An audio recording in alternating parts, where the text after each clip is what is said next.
Chapter 8:11. It has to be said that a primogenitor's mana cultivation has a huge advantage. In just an hour, Wu Yan's mana surged like a tidal wave. It even spread outwards, causing the atmosphere around him to swirl slowly. The effects of true ancestors cultivating mana were exceptionally good. Compared to other life forms, every true ancestor's mana could be said to be very powerful. It was no exaggeration to say that the effects of vampires cultivating mana were definitely at the forefront of all life forms. As the true ancestor of vampires, she was naturally the strongest among the vampires when it came to cultivating magic power. Additionally, Wu Yan's mana cultivation is at the highest level. In just an hour of cultivation, his mana is much greater than Sylph, Kaya and other magicians who have been cultivating for decades. It's even comparable to a Tier 9 magician who has been cultivating for decades. If Wu Yan continues to cultivate, it's only a matter of time before he becomes the person with the most mana in the Spalier world. It's not just the amount of mana, the quality of mana is also great. For energy systems like impetus and mana, the amount and quality of the energy is directly linked to the cultivation method. If the cultivation method is of a lower level, not only will the amount of mana increase be slow, the quality of the mana won't be good either. It requires time to refine and purify the mana. If the cultivation method is of a higher level, it will save a lot of time and there's no need to refine the quality of the mana.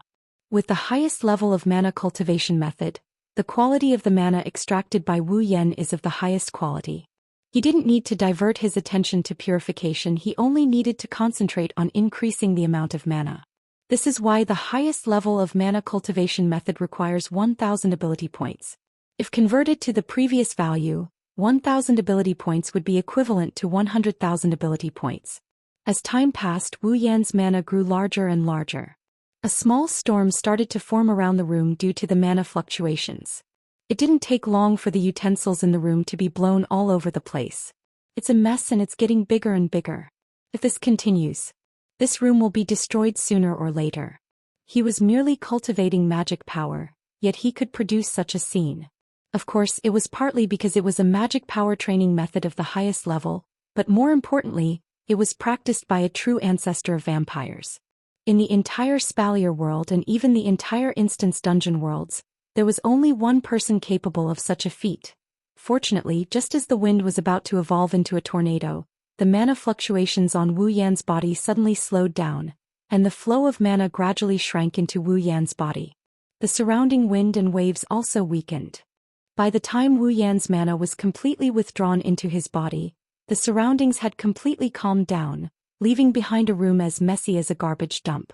Utensils were scattered all over the floor, creating a very messy scene. On the bed, Wu Yan gently opened his eyes. In an instant, the pair of wine-red pupils seemed to be suffused with a golden light, accompanied by an indescribable flash of light. The flash was like an illusion. However, the luster in his eyes became even deeper. Like a ferocious beast hiding in the abyss. Wu Yan stretched lazily and exhaled in satisfaction as he sensed the tremendous amount of mana flowing through his body. As expected of the energy system most compatible with a true ancestor of vampires. If it were another energy system, I'm afraid that no matter how talented I am, it would take me a year or so to achieve the same effect. Now Wu Yan only felt one thing, and that was fullness.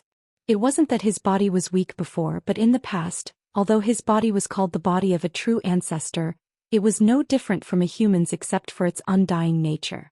It still had a stomach and all the internal organs were intact. There was nothing extra or missing.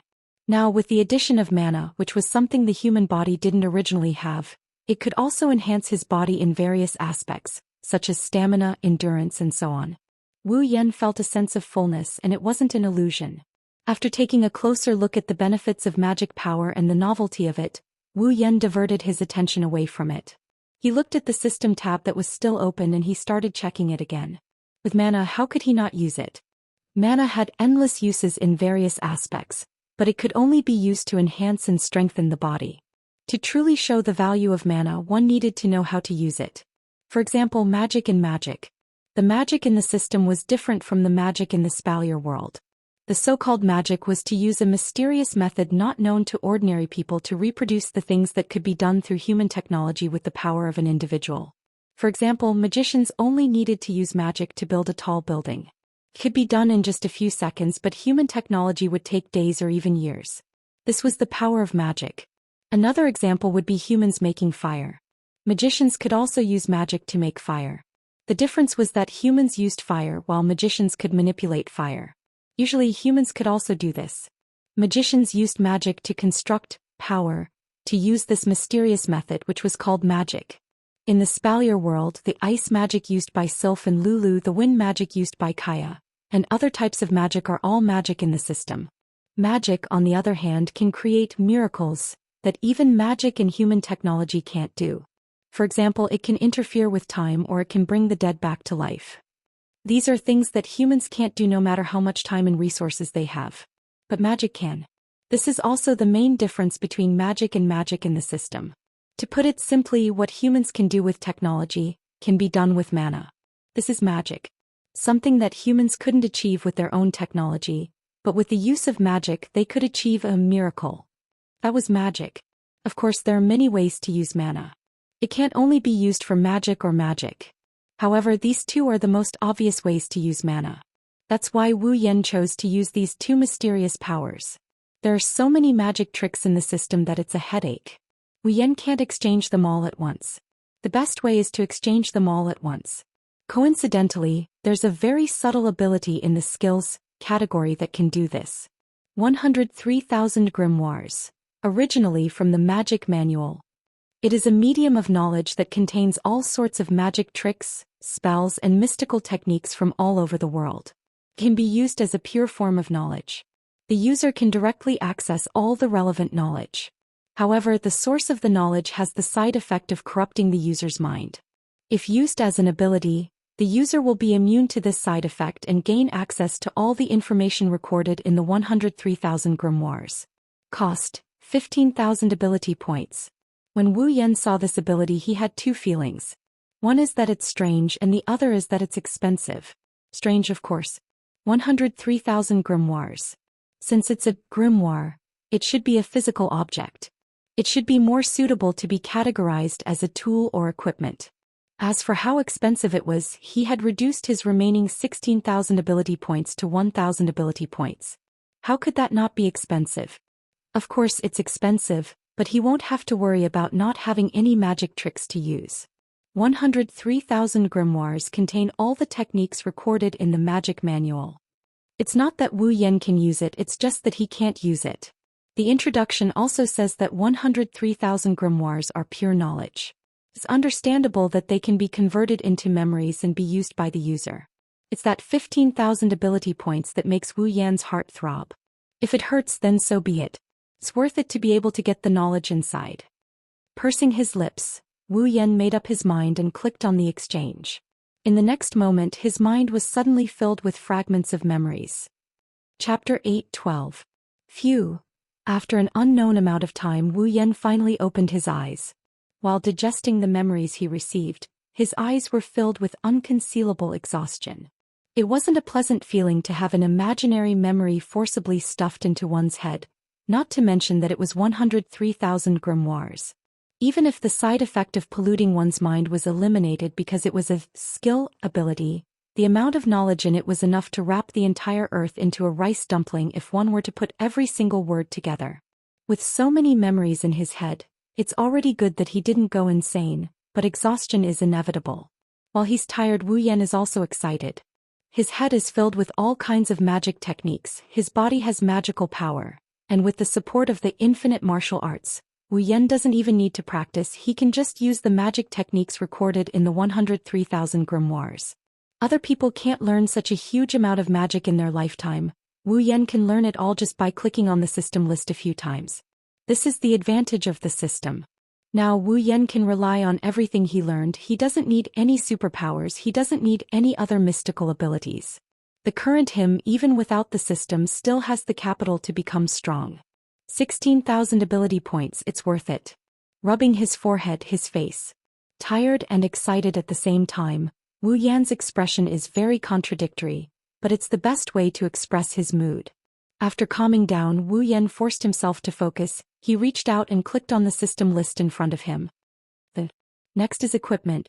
Wu Yan has a lot of equipment: Gate of Babylon, Meteor Shower, Fraxinus, iron sand, iron sand, iron sand, gold armaments, iron sand, and gold armaments. In terms of equipment, he doesn't lack any. He wanted to be able to directly increase his strength like an ability. There was no point in simply increasing the number of equipment he had, unless he exchanged them for A-grade equipment, which was a legendary armament. However, Wu Yan had already checked. The cheapest legendary armament cost 100,000 equipment points. With just his 12,000 equipment points, it was not enough. Wu Yan needed equipment with special effects. Out of boredom, Wu Yan flipped through the entire exchange list. He removed the equipment that was worth more than the equipment he had and began to read the descriptions one by one. He didn't have much hope, but when he saw an equipment, Wu Yan's hand paused. Magic-breaking wild rose. Level B, a relic from Fateful Night. The red spear can nullify the effects of mana. You don't need to release your true name to be effective. Excellent against mana defense. All mana enhancement, defense, and additional abilities will be nullified when they come into contact with the spear. Cost 3,000 equipment points. Magic nullification. Looking at the magic-breaking wild rose's effect in the exchange list, Wu Yan frowned and pondered. The magic-breaking wild rose's ability to nullify mana nullification was indeed attractive to Wu Yan. If he had it, then when he encountered an opponent who used mana as an energy system, his opponent would definitely be very tragic. But it was limited to this. Wu Yan didn't live in a world that only used mana nullification as an energy system. He had traveled to many worlds. Among them, there were all kinds of unique mysteries unique to each world, such as combat energy, mana nullification, and super abilities. If it only nullified mana nullification, it would be a little too limited. If, in his heart, an idea kept growing like bamboo shoots after rain, and it was getting more and more uncontrollable. After repeatedly verifying this sudden idea, Wu Yan raised his head and spoke. System, is there a way to make the magic-breaking wild rose's target transition from mana nullification to all super abilities? His voice echoed in the messy room and even reached Wu Yan's ears. Hearing this sentence, even Wu Yan was a little surprised. Did he really come up with such an idea? It seemed that even the system didn't expect Wu Yan to suddenly ask such a question. For a moment, it didn't answer Wu Yan's question. Only when the echo-like voice faded away, the system's voice sounded in Wu Yan's mind. According to the system's judgment, the user's proposal is feasible. Wu Yan was stunned, but when he came back to his senses, he couldn't help but be ecstatic. Really? Tell me what to do. The system slowly said in a cold voice. If you want to change the special effect of the equipment, you will also need to modify the equipment itself. The system can help the user modify the equipment, and according to the requirements, a certain amount of points will be charged. Modify? Wu Yan lowered his head, hesitated for a moment, and then directly said, then modify it. Change the anti-magic effect of magic-breaking wild rose to an ability that can break all abilities. Beep. Modify magic-breaking wild rose. According to the user's requirements, user will need to pay an additional 7,000 equipment points and 10,000 item points. Do you want to modify it? 7,000 equipment points. 10,000 item points. Wu Yan nodded. Modify it. Beep. Modifying in progress. After the notification, a flashing red spear suddenly appeared in front of Wu Yan, floating in the air. A strange light enveloped the entire spear, as if a large hand was squeezing something, constantly wriggling. As the strange light gradually wriggled, strands of golden lines crawled up from the end of the red spear, like a vine wrapping around the entire spear, until finally the tip of the spear was contained within, then suddenly trembled and disappeared into the spear under Wu Yan's gaze. Ding. Modification complete. Wu Yan's lips curled into an excited grin as he stared at the dark red spear floating in front of him. He extended his hand and grabbed it with one hand. Magic-breaking wild rose. Modified. B-grade, a red spear that can erase all abilities that do not exist in common sense. After special modification cannot be exchanged. Looking at the feedback from the system, Wu Yan's smile grew wider and wider, and finally he couldn't help but laugh, perhaps because extreme joy begets sorrow. His body that was sitting steadily on the bed suddenly tilted to one side and fell off the bed. Bang! Ouch! Wu Yan cried out in pain, but before he could recover, an unknown hard object suddenly fell from the sky, like a urinal, and smashed into his head, making him dizzy. F***ck. Wu Yan cursed, throwing away the urinal on his face. The urinal hit the wall not far away but bounced back and smashed into Wu Yan's face again. Wu Yan was shocked and quickly ducked to avoid it. So unlucky. Wu Yan recalled this scene with lingering fear, looking at the red spear in his hand. Is it because of this? Wu Yan knew that Xianxia was so unlucky because he had a phantom killer that could erase all abilities, even his luck. His modification of the magic-breaking Wild Rose was also inspired by the phantom killer. Now, whoever takes you will have ease luck. Wu Yan didn't know whether to laugh or cry. Fortunately, he didn't need to throw the spear in the gate of Babylon, or else he would be in big trouble. Since you have the exact same effect, then you should be called the Phantom Killer. Character: Wu Yan. Equipment points: 2170. Item points: 12600000. Ability points: 1000. Summoning points: 2300. Level: 79. Chapter 8:13. In the villa, several young girls were laughing and playing in the living room. Their pleasant laughter spread everywhere and it sounded very happy. Even Kurumi, who usually only likes to quietly drink black tea, was playing with Flandrachan and Yoshino for a while. The joyful atmosphere was obvious. From time to time, the girls would cast their gem-like eyes towards the upper floors of the villa. They would stare at the door of a certain room as if they were anticipating something. They seemed to be enjoying it. It had only been less than half an hour since the girls woke up. However, in this half an hour each of them had cast their gazes towards the door of that room no less than 10 times. However, they pretended that they didn't care. Wu Yan has been in the room for an entire day. However, Wu Yan showed no signs of coming out of his room. Istria and the others are worried. They suggested calling him out several times but they were stopped by Chuju and Kotori. Even though they are worried, they sensed a dense wave of mana fluctuating in the room ever since Wu Yan entered the room. It's getting stronger and stronger. Hinajiku, Kotori, and Kurumi sensed Wu Yan's aura from the mana fluctuation. It's probably Wu Yan's handiwork. Based on Wu Yan's actions yesterday, they deduced that Wu Yan must have exchanged for a new ability and he's currently cultivating it. When he comes out of his room he'll probably be dead. He will definitely improve by leaps and bounds when he comes out of the room. It's not the right time to wake him up. Kotori would have dragged Wu Yan out of the room otherwise. Since the first day she met Wu Yan, the task of waking him up has always been her younger sister's daily routine. Looks like there's no result for now.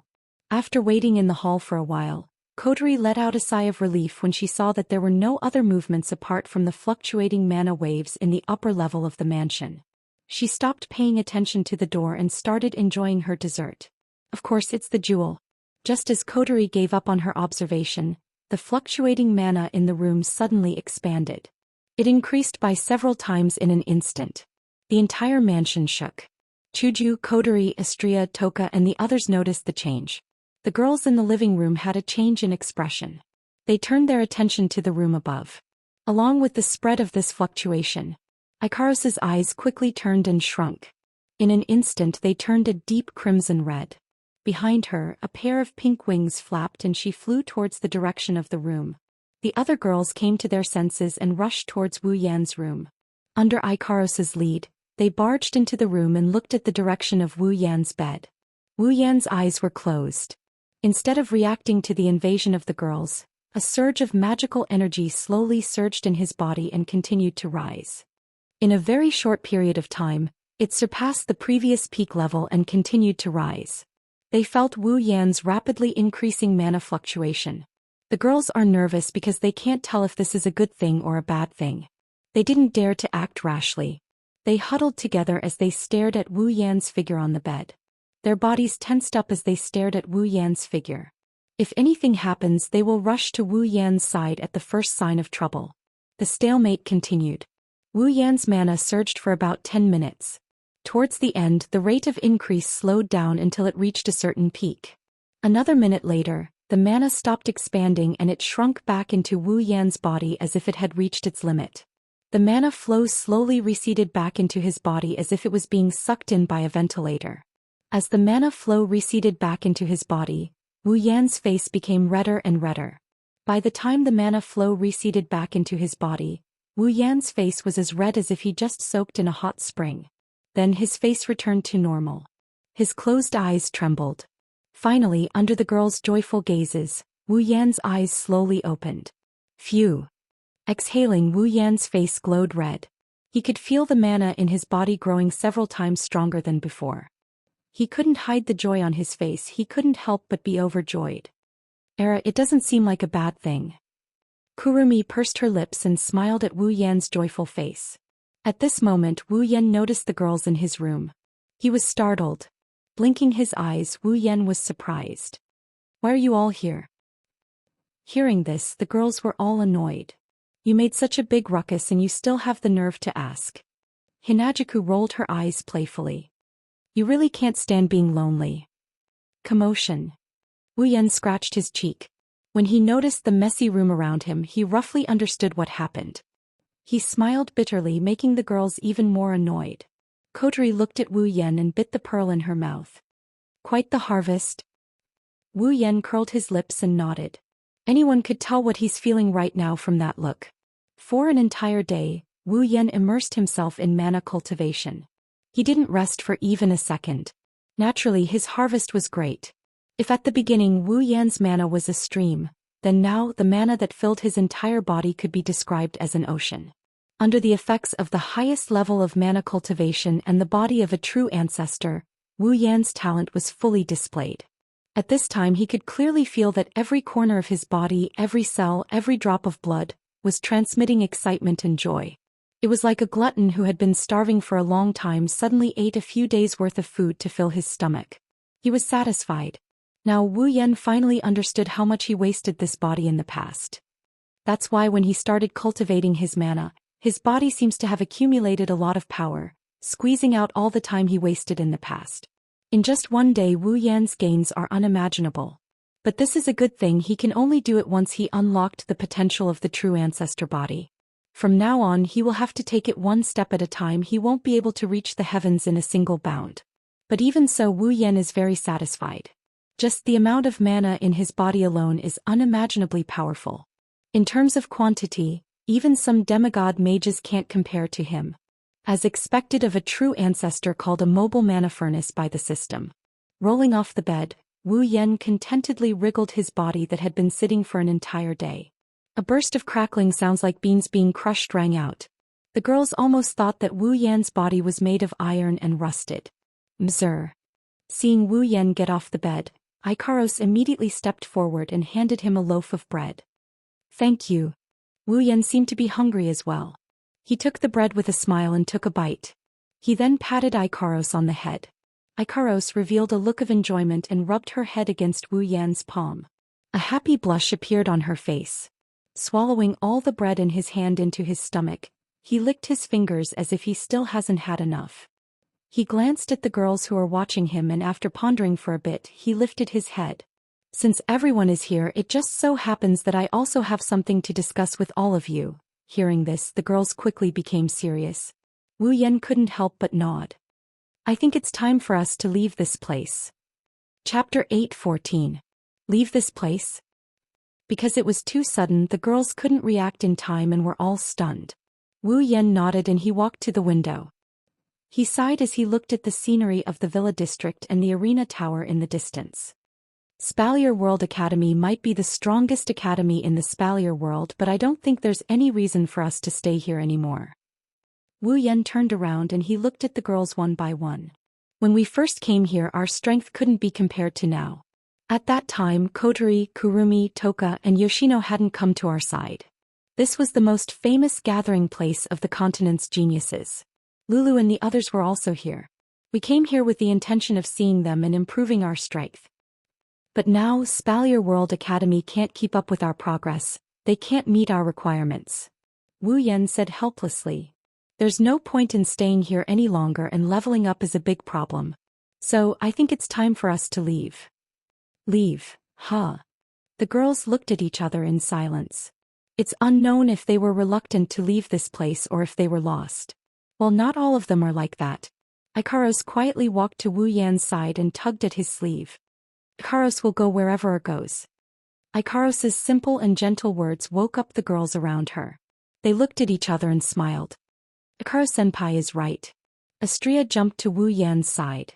Opposing Ikaros, she also tugged at Wu Yan's other sleeve. Wherever it goes, Astria goes too. Flan too. Flan too. Flandra-chan jumped into Wu Yan's embrace, not wanting to be left out. Oni-chan, you can't leave Flan behind. Why you still have me? Yoshino came over timidly. You guys. Wu Yan shook his head. But he couldn't help but smile. Bruh. Stop surrounding Shido. Ikaros and the others leaned on Wu Yan intimately. Toka got jealous. She stomped her feet and yelled. I won't leave Shido either. Don't leave me behind. She yelled. Toka pounced on Wu Yan. She overloaded Wu Yan's body. Bam. Both of them fell to the ground. Hinajiku, Kotori and Kurumi couldn't help but bitterly chuckle. He said he's leaving. Hinajiku stepped forward and helped Flandra-chan and the four sisters up. She turned to Wu Yan. Where are we going? Do you have a destination? Wu Yan grinned and waved his hand. Let's go to the behemoth forest first. Mikoto and the others are still there. What about that Feifei-senpai? Kotori tapped her finger. Aren't you close with them? It's not good to leave just like that, right? Well. Wu Yan shrugged. Of course we have to tell them before we leave so they can't find us. Fei-senpai is fine, but Lulu is a different story. It won't be a joke if things get out of hand. Thinking about Lulu's personality, Hinajiku felt a headache coming. Do you need us to go with you? No need. Wu Yan shook his head. See if there's anything you guys need to pack. Go prepare some food as well. Get everything ready. The girls nodded in agreement. Wu Yan looked at the girls and nodded with a smile. Mana surged out of his body and enveloped Wu Yan. Under the girls' shocked gazes, a purple magic formation rippled beneath Wu Yan's feet. Then Wu Yan disappeared from the spot. It disappeared. Astria and the others gasped. A new ability? Chuju turned to Kotori. Kotori stared at the spot where Wu Yan disappeared. When Wu Yan disappeared, she felt a ripple similar to a spatial quake. However, it was much milder and less violent. A spatial ability? Kurumi licked her lips and smiled wickedly. Interesting. Spalier World Academy, Fatal Forest Headquarters. In a room on the top floor, Feifei is sitting on a chair. She's wiping Night Elf with a clean white cloth. She's taking care of her beloved sword. Lulu is lying on the sofa beside her. She's kicking her legs lazily. At a certain moment, Feifei, who was wiping her sword, suddenly stopped. Her pupils shrunk and she stood up abruptly, giving Lulu a big fright. She pointed the night elf in her hand forward and said coldly, "What are you doing?" "Who is it?" Feifei said. Space rippled and a figure appeared. Wu Yan appeared in front of the two girls. Yo. Wu Yan waved his hand at the two girls who are still in a daze. Feifei, you have sharp senses. Yan. Feifei put away Night Elf and stared at Wu Yan's face. She said hesitantly, "You just... that." "Oh, that." Wu Yan curled his lips. "That's spatial manipulation magic. I just learned it recently." "Spatial manipulation magic?" "Yes, it's magic." Wu Yan walked over to Lulu and sat down beside her. Lulu finally reacted to the situation and she exclaimed, "Why are you here? Why did you come all of a sudden?" Wu Yan frowned and grabbed Lulu's face. "Sorry. That's how I suddenly came here. Space control. Magic." Feifei frowned. She shook her head as if she couldn't get over it. She looked at Wu Yan. "Do you need something from me?" Wu Yan stopped his hand from Lulu and nodded. "I'm leaving." "Leaving?" Feifei and Lulu exclaimed at the same time. "Why are you leaving?" Feifei's expression turned serious. She stared at Wu Yan. "Did something happen? Did someone bully you?" Lulu was anxious. "If someone bullies you, tell me. I'll teach them a lesson for you." Haha. Wu Yan laughed dryly. "Thank you so much. Unfortunately, it's not." "Then why did you leave?" Lulu grabbed Wu Yan's arm and hugged him with all the strength she could muster. "Isn't it good to be here? Did I make you angry? Let me apologize." Seeing Lulu's anxious expression, Wu Yan felt pity for her and rubbed her head. "It's not like that. It's just that we can't improve much in the Spalier World Academy. That's why we want to go out and explore. Then, Lulu's eyes were filled with tears. Then I'll go with you. This. All right, boo. Fei, who had been silent all this while, raised her head and took Lulu's hand. You're not strong enough yet. If you go with them, you'll only be a burden. Fei. Lulu looked at Fei and finally couldn't hold back her tears. She threw herself into Fei's arms and sobbed. Wu, don't cry. Wu Yan smiled bitterly and comforted her. It's just leaving the academy. It's not like we'll never see each other again. But.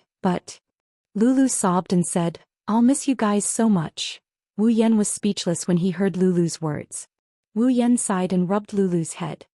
I'll keep in touch with you at all times. If you miss us, come and find us when you've become stronger. Really?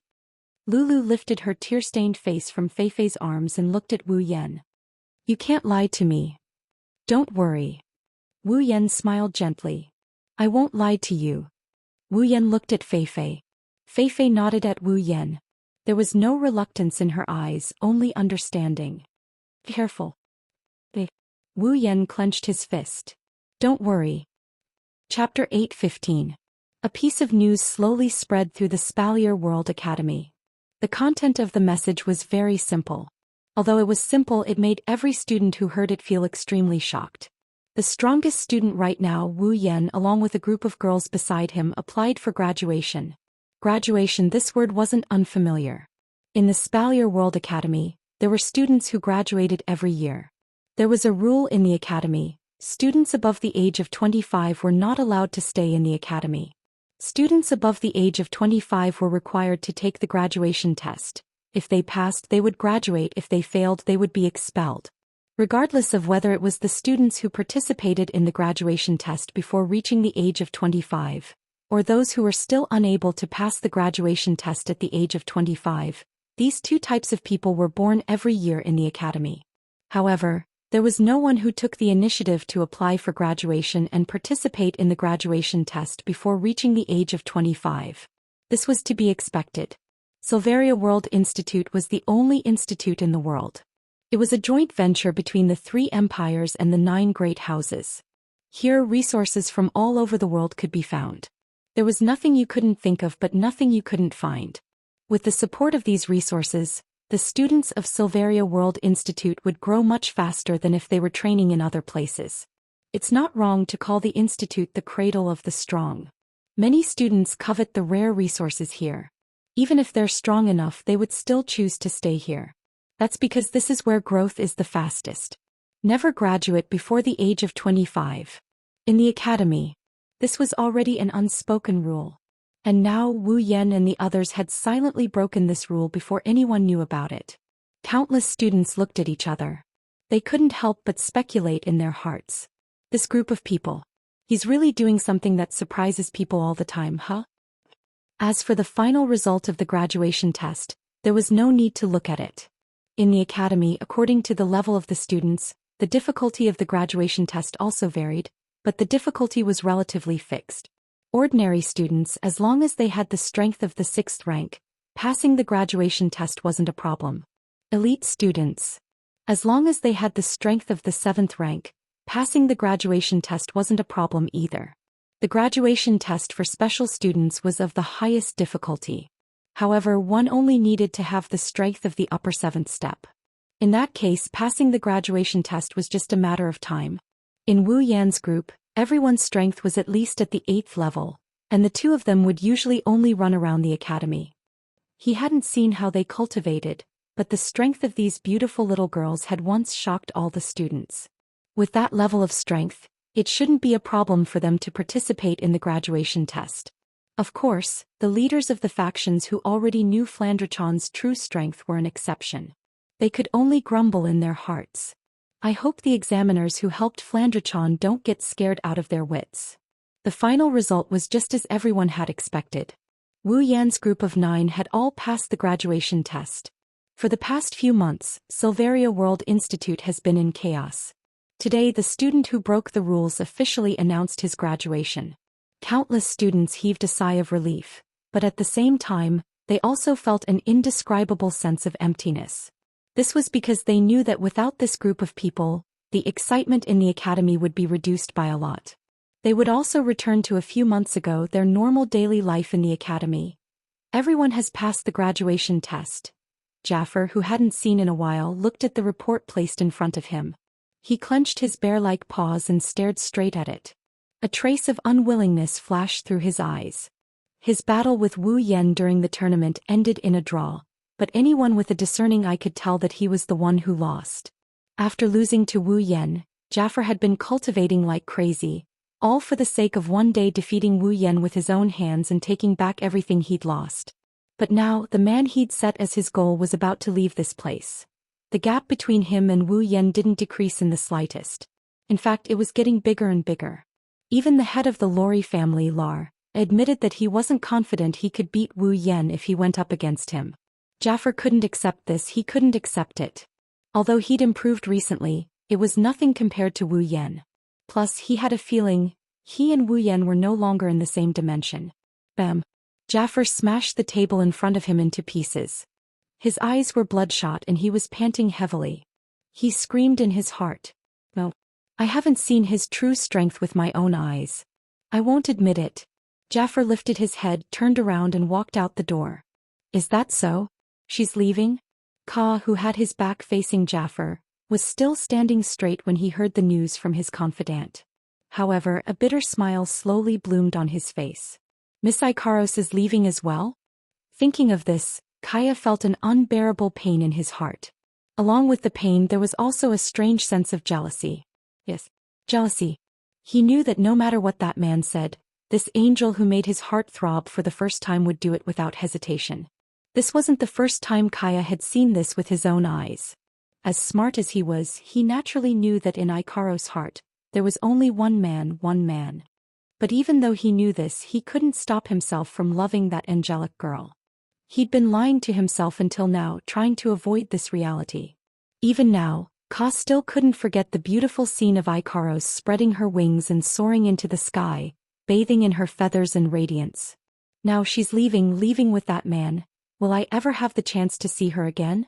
Thinking of this, Kaya clenched his fists tightly and gnashed his teeth so hard that cracking sounds could be heard. At a certain point, Ka lifted his head. Let's go. To the villa area.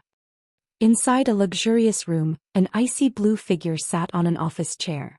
There were all sorts of documents in front of her, but she didn't even glance at them. Instead, her eyes were closed. Mana flowed around her body. It's obvious she's cultivating. After an unknown amount of time, the fluctuating magical energy flow began to shrink back into her body. The icy blue magical energy rendered her originally cold face even closer to the freezing point. However, that incomparably exquisite and beautiful face caused others to involuntarily cast their gazes on her body, their faces filled with amazement and enchantment.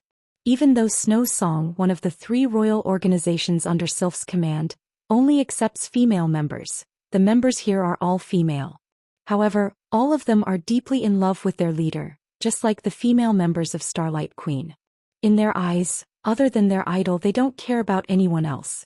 Only the members of Snow Song and Starlight Queen have this kind of obsession. In the entire Spalier world, only the members of Snow Song and Starlight Queen have this kind of obsession. From this, one can see how skillful Sylph and Shokuhu Misaki are. Under the admiring gazes of her subordinates, Sylph opened her eyes and sensed the magical energy in her body. She nodded in satisfaction. Then she seemed to have thought of something and her icy blue eyes dimmed a little. She opened her mouth and asked, "What's the matter?" As he left, the people around her looked at each other. They knew who Sylph was referring to.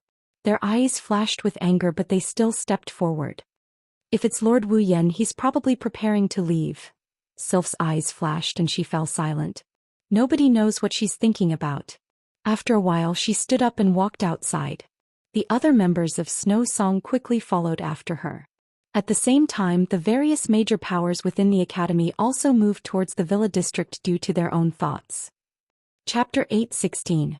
Wu Yan and a group of girls stood in front of a mansion. Feifei and Lulu were standing opposite them. They were here to send them off. You. Lulu wiped her snot and tears off her face. Big drops of tears flowed down her face like they were worthless. She has been in this state for half an hour. Lulu cried for half an hour, but she was still energetically wiping her tears away. The others around her felt powerless. It was as if they were the ones who used up all the energy in Lulu's crying. Everyone's face was as pale as a tomato. Just how sad must this girl be to cry like this? Kotori didn't even have the strength to bite the pearl. Her lips twitched as she looked at Lulu. Although she had heard about Lulu's deeds before, she didn't expect it to be like this when she actually faced it with her own eyes. She finally understood why when people mentioned Lulu, their faces would be filled with a mixture of love and hate. I don't hate this type. Kurumi touched her chin with her finger and added another sentence. But isn't she crying a little too long? Yeah. She's right, Lulu kept crying, so they had to stay here and comfort her. If they couldn't comfort her, they wouldn't be able to leave. That's not the most important thing. The most important thing is you. Wah, Astria and Toka hugged Lulu and cried their hearts out. Everyone felt their energy dissipating faster. Astria-chan, Taika-chan. Chuji's eyebrows twitched. She forced a smile and said, "Why are you crying so hard?" Huh. Astria and Toka looked at Hinajiku in confusion. There were still 2 streaks of tears on her face. While sobbing, she pouted and said an answer that made people fall headfirst to the ground. "I don't know." "No. I don't know." Kotori said calmly. "You don't even know why you're crying. Why are you crying so hard?" Ugh. Ugh. Astria and Toka bit on a handkerchief. She wiped her cheeks and looked at Lulu in front of her. "We don't know why, but we feel like crying when we see Lulu crying." Lulu nodded in agreement with tears on her face. The 3 girls looked at each other and burst into tears again. Wah. They hugged each other tightly. Felt like they would be best friends for life. Wu Yan, Fei Fei and the other girls didn't know what to say. They could only shrug their shoulders dryly. Looking at the 3 girls who looked like they were going to cry for another half an hour, they didn't even have the energy to retort. "I say." Hinajiku raised her hand tiredly. "Are they going to keep crying?" Don't say something like that." Kotori shuddered.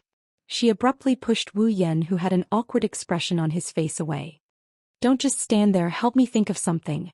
I don't want to stand here and watch them cry." Being pushed in a hurry, Wu Yan didn't have time to react and stumbled a couple of times. He almost fell into the arms of the 3 girls. He quickly steadied himself and used the momentum to get in front of the 3 girls. He smiled awkwardly. Shouldn't we stop? If this continues, it will be dark by the time we reach the behemoth forest." The 3 girls' cries quieted down a bit. They turned their teary faces towards Wu Yan. They looked at him like he's some kind of scum that's lost a lot of people. Wu Yan's scalp went numb. "That's enough." Fei Fei couldn't stand it anymore. She walked up and pulled Lulu away from Astria and Toka. "They're just going out for an adventure, they're not going to die. Don't you think it's bad luck if you cry like that?" Fei Fei's words were obviously effective. Lulu shut her mouth. Her shoulders were still twitching, but she didn't dare to cry anymore. She was afraid that something bad might happen if she cries. Astria and Toka also pouted. She didn't dare to cry, but she couldn't stop her tears from flowing down her cheeks. She looked like a typical crying cow, and everyone couldn't help but laugh when they saw her crying. "It's about time." Wu Yan looked up at the sky. He looked at Fei Fei and Lulu with a gentle smile. "Well, I'm sure we'll meet again. You have to work hard, don't let us shake you off." "Of course not." Lulu pouted her lips in dissatisfaction. Fei Fei's lips also curled into a smile. "I know you guys are improving at an alarming rate.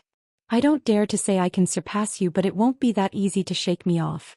Hearing this, everyone smiled. "That's the real Fei Fei," Wu Yan praised. He scratched his cheek and walked up to Lulu. He hugged her. Lulu's eyes widened and a strong masculine scent wafted from the tip of her nose, making her little face blush instantly. "You're not young anymore. Don't give Fei Fei trouble." Wu Yan patted Lulu's head and smiled. Of course not." Lulu said the same thing, but this time her tone was very soft. Wu Yan shook his head and laughed. He let go of Lulu and looked at Fei Fei. He opened his arms and smiled. "Fei Fei, don't you want to give me a goodbye hug too?" Fei Fei blushed. She pursed her lips and said helplessly, You Despite her helpless words, Fei Fei hesitated for a bit before she walked up to Wu Yan with a blushing face. She hugged him lightly. Wu Yan giggled and the girls behind him curled their lips in annoyance. Then, Wu Yan let go of Fei Fei and stepped in front of the girls. See you next time. Fei Fei and Lulu nodded. Just as Wu Yan was about to summon Fraxinus, a voice rang out and stopped him. Wait. Outside the villa area, a group of students in various uniforms surrounded a group of leaders with an extraordinary aura. In an instant the entire villa was surrounded. What's going on? Fei Fei and Lulu were shocked. Wu Yan and the rest frowned. Behind him, some students are still rushing over, filling up the encirclement with people. The students surrounding the villa parted ways and a few leaders came out to stand in front of Wu Yan. They are the leaders of the 12 factions. Sylph, Kaya and Jaffer stood at the front. What are you guys doing? Fei Fei could not help but pull a long face. Wu Yan narrowed his eyes and shrugged. Such a big fuss, could it be that they're here to send us off? Wu Yan. Jaffer was the first to step out. He stared at Wu Yan with a pair of bare eyes and spoke with a thunderous voice. I know you're planning to graduate and leave. I'm afraid it'll be difficult for us to meet again. That's why I want to challenge you. Jaffer yelled with a terrifying aura.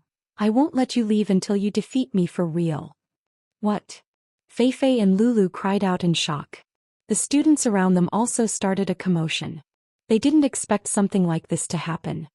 Count me in as well. Ka walked up to Jaffer and he bitterly smiled at Wu Yan.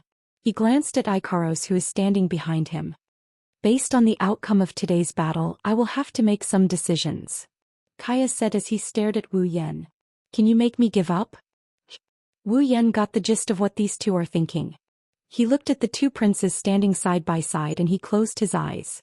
The surroundings were silent. What a bunch of stubborn fellows. Wu Yan sighed and looked up. Fine. I accept. Chapter 8:17. Spalier World Academy, first floor of the arena tower. Normally only the lowest ranked students would be here. Today, however, it's filled with a sea of people. As far as the eye could see, the normal and elite students had practically filled the entire spacious floor. At the very front of the circle was a group of special students dressed in gold-trimmed white uniforms. All the students let out shouts, cheers and clamors. Their eyes were filled with fanaticism as they looked at the arena surrounded by them. They were like star chasers as they shouted crazily, causing the entire first floor of the Tower of Tournament to tremble with their loud voices. No, it's not just students. Above the walls of the first floor, there's a circle of buildings that look like observation towers. It's built specifically for the Academy's higher-ups to observe the students' performance in the arena tower. At this moment, there's a group of faint figures moving around in the observation towers. If you look closely, you'll see that it's also filled with people. Those figures are all the Academy's teachers and higher-ups. Even the teachers and higher-ups are here to watch the upcoming battle. It's easy to imagine how high the level of this battle is going to be. At the side of the central stage, Ka and Jaffer tapped the ground in front of everyone. Their bodies flashed and appeared on the stage. They turned their heads and looked down at Wu Yan, who's surrounded by girls. Their eyes are filled with battle intent. As the two went up on stage, the students below the stage became even more fanatical. Cheers rose from all directions and the deafening screams almost instantly became one. Below the stage, Wu Yan couldn't help but wrinkle his nose when he saw the situation. He felt very helpless. He feels like he's been living under a lot of people's gazes lately. The girls next to him are all looking at Wu Yan. It's very obvious. They only care about what Wu Yan will do next. The people around them were completely ignored by them. Wu Yan calmed himself down and disappeared. He suddenly vanished on the spot, and when he reappeared he was already in front of Kaya and Jaffer. Ka and Jaffer's pupils shrank. The fighting spirit in his eyes did not decrease but instead increased. But the expression on his face became more and more serious. When the audience below the stage saw Wu Yan coming to the stage, they immediately shouted excitedly. They craned their necks forward and opened their eyes wide, afraid that they would miss a second of the scene. The battle between the top students of the Spalier World Academy. There was no one who did not want to watch such a battle. Kaya was the leader of the three royal families in the academy and the prince of the Fea Empire. If nothing went wrong, the next emperor of the Faya Empire would be him. Jafar was also the leader of the three royal families and the prince of the Baruba Empire. He was also the next emperor of the Baruba Empire. Both of them, who had many identities, were challenging a common man without any identity or background. Just this title alone was enough to arouse the interest of most people. Of course, most people came here to witness Wu Yan's true strength, including the Academy's higher-ups. In just a few short months, Wu Yan's name became a legend in the Spalier World Academy. The strongest student in the Academy less than half a year ago. Who could do it? Many of them saw Wu Yan and Jafar's fight during the tournament, so they knew Wu Yan had the strength to rank among the top few students. However, it didn't take long for Wu Yan to become number one on the ranking board. He became one of the strongest students. At that time, the strongest student was Astria. When Wu Yan and Astria fought, only the higher-ups of the academy were there as witnesses. Outsiders didn't even know that the fight took place. Thus, they didn't know how Wu Yan got the title of strongest student. Plus, Astria is Wu Yan's confidant. If it wasn't for the fact that the changes in the rankings are approved by the referees of the academy, they would have suspected Wu Yan of using some sort of method to cheat. Now that Wu Yan is fighting against Kaya and Jafar, it's a chance for everyone to see Wu Yan's true strength. Looking at the crowd below the stage, Wu Yan couldn't help but shake his head. Isn't this commotion a bit too big? On the other hand, Kaya and Jafar didn't share the same sentiment as Wu Yan. They came here to cause a ruckus. I've always wanted to spar with you, but I never had the chance. Kaya narrowed his eyes. His lips curled into an eager smile. Today I can finally make up for that regret. Is that so? Wu Yan raised an eyebrow. I hope you won't regret it later. Losing in front of so many people will damage your reputation. Reputation? Kaya smiled bitterly. Your reputation is much greater than mine. It'll damage your reputation if you lose. After saying that, Kaya turned to Jafar. I'll go first? No. Jafar puffed out his chest. I'll go first. Let me go first.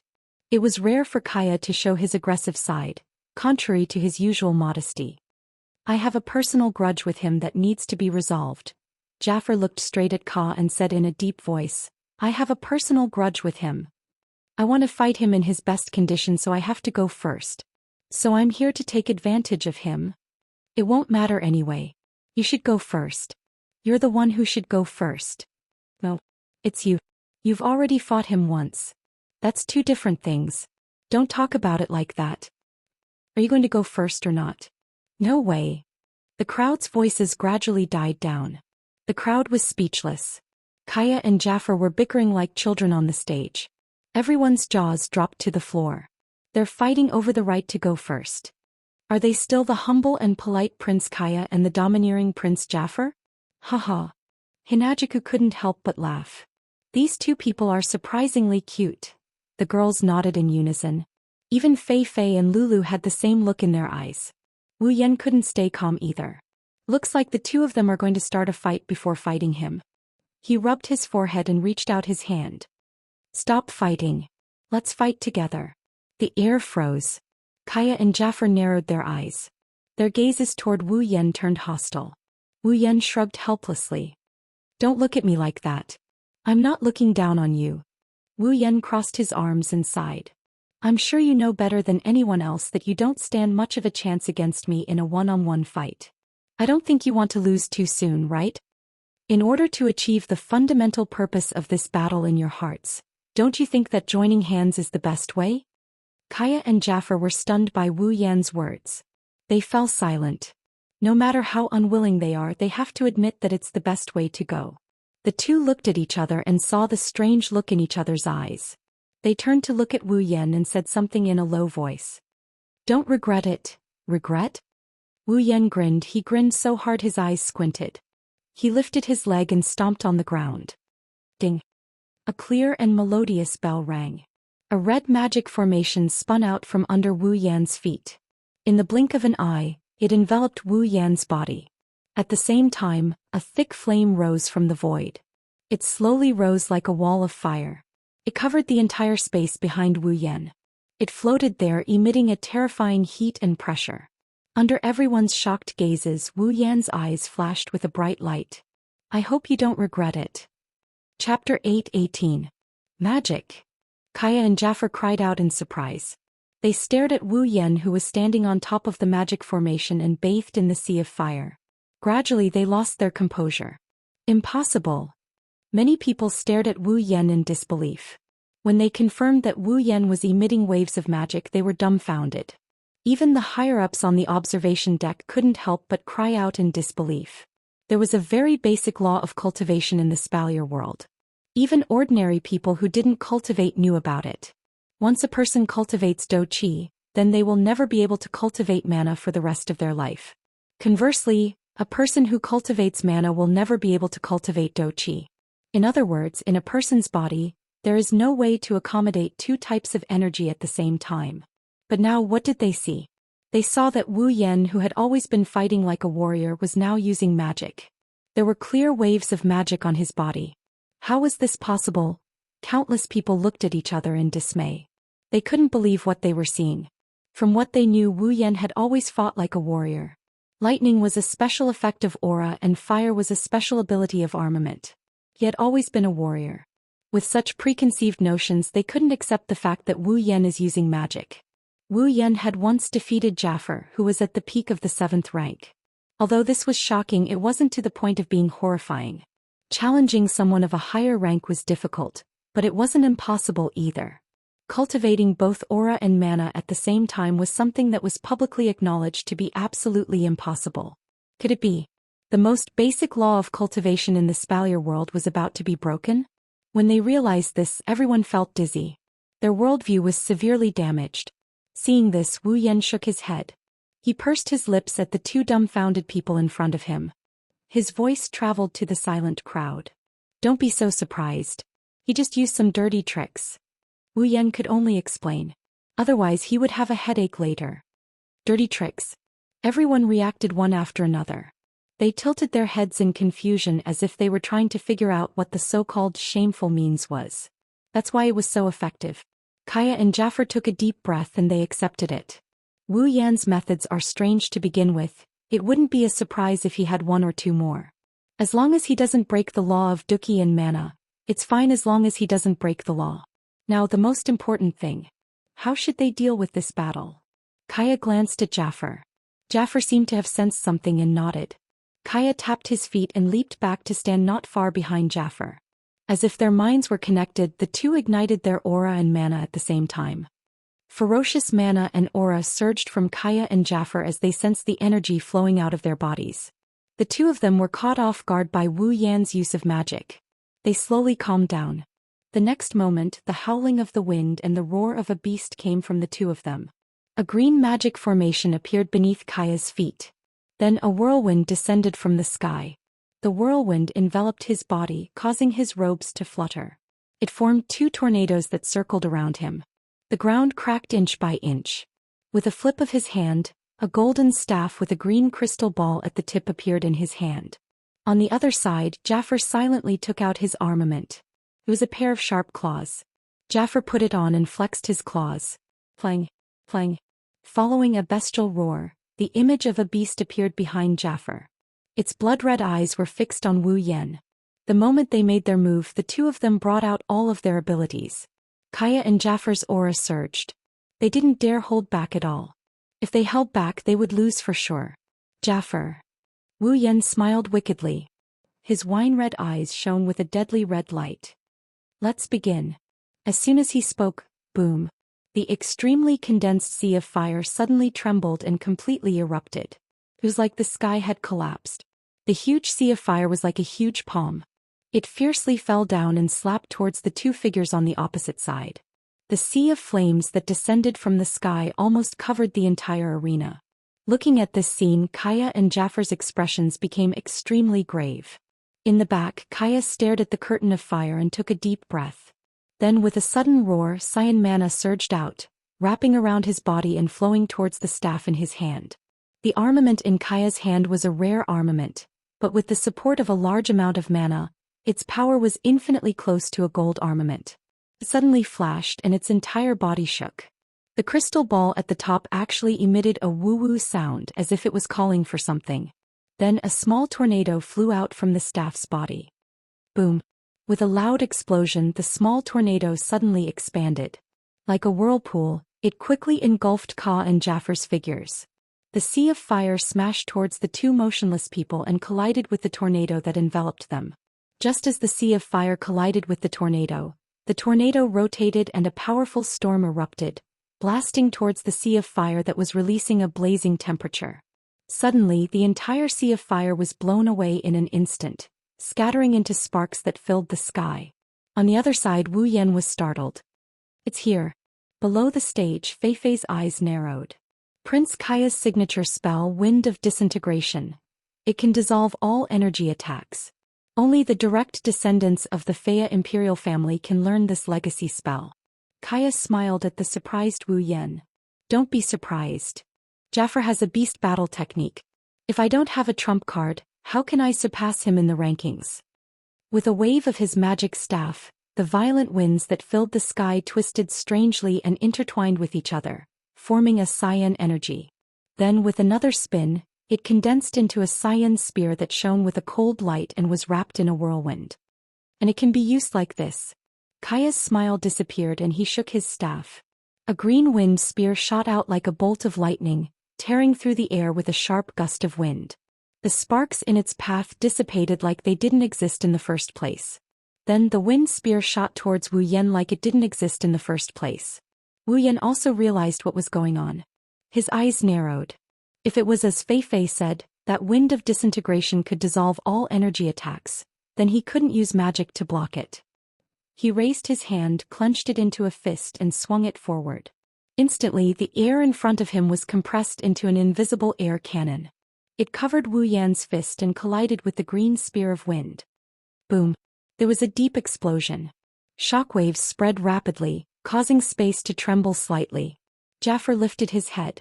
His body trembled slightly and he flew toward Wu Yan. He clenched his fists and the shadow beast behind him roared. A terrifying wave of battle aura flashed on his claws and he swiped at Wu Yan's chest. Wu Yan, who was in a stalemate with the wind spear, cursed when he saw Jaffar charging toward him. He stomped his foot and a magic formation appeared beneath him. Then 3 stone snakes as thick as an arm shot out from the ground. They opened their mouths and lunged at Jaffar's face. The rock snake instantly shot forward and arrived in front of Saefe. Saefe's expression became a little grave when he sensed the sinister cold glint in the former's mouth. However, he did not choose to withdraw. Instead, he slowly extended his sharp claws and roared at the rock snake that was shooting over. Chapter 8:19. Bang! Jaffar clenched his claws and an invisible fluctuation of chi spread out. The beast shadow behind Jaffar roared and extended its claws, clenching down with a loud bang. In the space where the beast shadow clenched its claw shadow, an exceedingly terrifying force acted on the atmosphere, causing the surrounding airflow to be compressed into a ball. Several rock snakes that just happened to pass by were crushed by the compression of the atmosphere, dispersing into powder all over the ground. After crushing the stone snakes with one strike, Jaffar quickly glanced at another stone snake that was about to dash past him and attack Kaya. With a flick of his claws, the stone snake was instantly shattered by a gust of wind formed by chi. Jaffar tapped the ground and his thick body nimbly appeared in front of Wu Yan like a ghost. His sharp claws drew a crescent arc in the air and viciously clawed at Wu Yan's chest. Chi wrapped around Jaffar's sharp claws. The beast shadow behind Jaffar also extended its claws and overlapped with Jaffar's claws. Blood Hunt Beast King Claw. The huge beast claw clearly enlarged in Wu Yan's eyes. Seeing this sharp claw, Wu Yan's thoughts seemed to have returned to the day of the Academy tournament, when he faced Jaffar's claw. At that time he was only at the peak of the 7th step while Jaffar was at the 8th step. When Jaffar used a battle technique he went all out and clashed head-on. In the end he relied on the sharpness of the lightning fist to receive Jaffar's attack. But now, Wu Yan closed his eyes and suddenly opened them. A surge of mana burst out of his body, carrying a magic array. Wu Yan's body flashed. In front of him, a circular energy shield that was as viscous as blood rose up in an instant. Bang! In the next moment the Blood Hunt Beast King Claw ruthlessly smashed into the energy barrier. A muffled explosion sounded and the energy barrier rippled rapidly. It was forced into an arc by Jaffar's terrifying battle technique and kept getting closer to Wu Yan's face. Once the energy barrier broke, the Blood Hunt Beast King Claw would land on Wu Yan's face without any distance. However, when the claw was only a few centimeters away from Wu Yan's face, the energy barrier fiercely rebounded with a bang. The rebounding force directly affected Jafar. Jafar grunted and clenched his teeth. Borrowing the rebounding force, his body flashed to the side of Wu Yan. His arms quickly shook and a series of claw shadows appeared. The claw shadows carried countless chi winds and smashed into Wu Yan's energy barrier. Clang, clang, clang. The claw shadows slammed into the dark blood-red energy barrier. A series of crisp clangs that resembled the clashing of weapons immediately rang out. The energy barrier's defensive capabilities were extremely high. It merely trembled a little under Jafar's storm-like attacks, but it did not shatter. Back then Wu Yan had to use all his strength to withstand the attack, but now it was as easy as lifting a hand. He casually received dozens of attacks. Clang! Another Blood Hunt Beast King Claw smashed into the energy barrier. The energy barrier finally reached its limit and completely burst open. Even so, Wu Yan is still satisfied. A magic barrier that he casually set up has this level of defensive power. It's enough to let Wu Yan understand the power of the spells in the 103,000 grimoires. It was absolutely worth it to exchange almost all his ability points for it. Ha ha ha. Wu Yan laughed loudly. A surge of dense magic power burst out of his body, and Jafar was forced to take a few steps back. Before he could react, Jafar's heart skipped a beat when he heard a crisp, ding sound. In the sky, a violent wind suddenly blew, as if a natural disaster was swirling around. Jafar abruptly raised his head and looked up. Then his expression changed. Not far above his head, a 2-meter-wide fireball was floating. It was pitch black like the sun during an eclipse. When Jafar raised his head, the fireball came crashing down on him. Don't even think about it.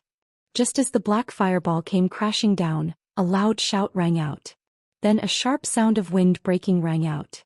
A pale golden storm shot into the sky and collided heavily with the fireball. Boom! A thunderous explosion resounded across the sky, causing the entire arena tower to tremble rapidly. Many people lost their footing and fell to the ground. Some sparks even scattered into the crowd, causing the unlucky students to cry out in pain. Even their clothes caught fire, causing them to be in a mess. Wu Yan was taken aback. He turned to look at Ka, who was panting heavily behind him. There was a hint of helplessness in his eyes. He almost forgot that Ka had a move called Wind of Dissolution that could neutralize energy attacks. Blood Hunt Beast King Claw. Suddenly, another loud shout rang out. A faint figure flashed above Wu Yan's head. The claw in his hand trembled as blood-red Do Chi rapidly condensed. In the blink of an eye, the entire claw was enveloped in Do Chi. Jafar roared and poured all of his fighting aura into the claw. The beast shadow behind him seemed to have solidified. It reached out with both claws and covered Jafar's armaments. Jafar's claw slashed out and merged with the two beast claws. They turned into a black claw that shot down like a bolt of lightning. Even if Wu Yan sensed this lightning-fast attack in time, the terrifying claw was already upon him. He took a deep breath and his body trembled. Magic energy once again flashed on Wu Yan's body. Wu Yan muttered a few unknown words that sounded like an incantation. A black miasma emerged from under his feet. It split into two black fog and wrapped around Wu Yan's body. Chi! The blood-colored claw shadow appeared to have torn something apart as it instantly penetrated the black fog. The frightening Do Chi ripple contained within it caused the black fog to fluctuate intensely. However, the claw shadow that penetrated the black fog appeared to have fallen into a quagmire when it entered the black fog. It suddenly became sluggish. Jafar's expression changed. Whoosh! As Jafar's expression changed, the sound of wind breaking came from the black fog. Before Jafar could react, a corner of the black fog wriggled and turned into a black stream of light. Suddenly shot out and slammed into Jafar. Poochie! The black mist hit Jafar's body like a heavy hammer. Jafar spat out a mouthful of blood and his body fell down in an instant. Jafar! Kaya's expression changed. Cyan mana surged as he raised his staff. Countless arrows condensed from wind appeared behind him, and with a wave of Kaya's hand, they rapidly pierced forward. The fierce wind arrows pierced through the black fog, turning it into a beehive.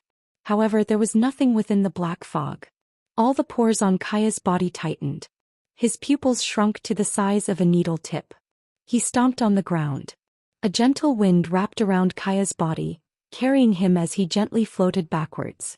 At the same time, a black shadow suddenly appeared behind Kaya as if it had teleported, under the shocked gazes of the audience below the stage.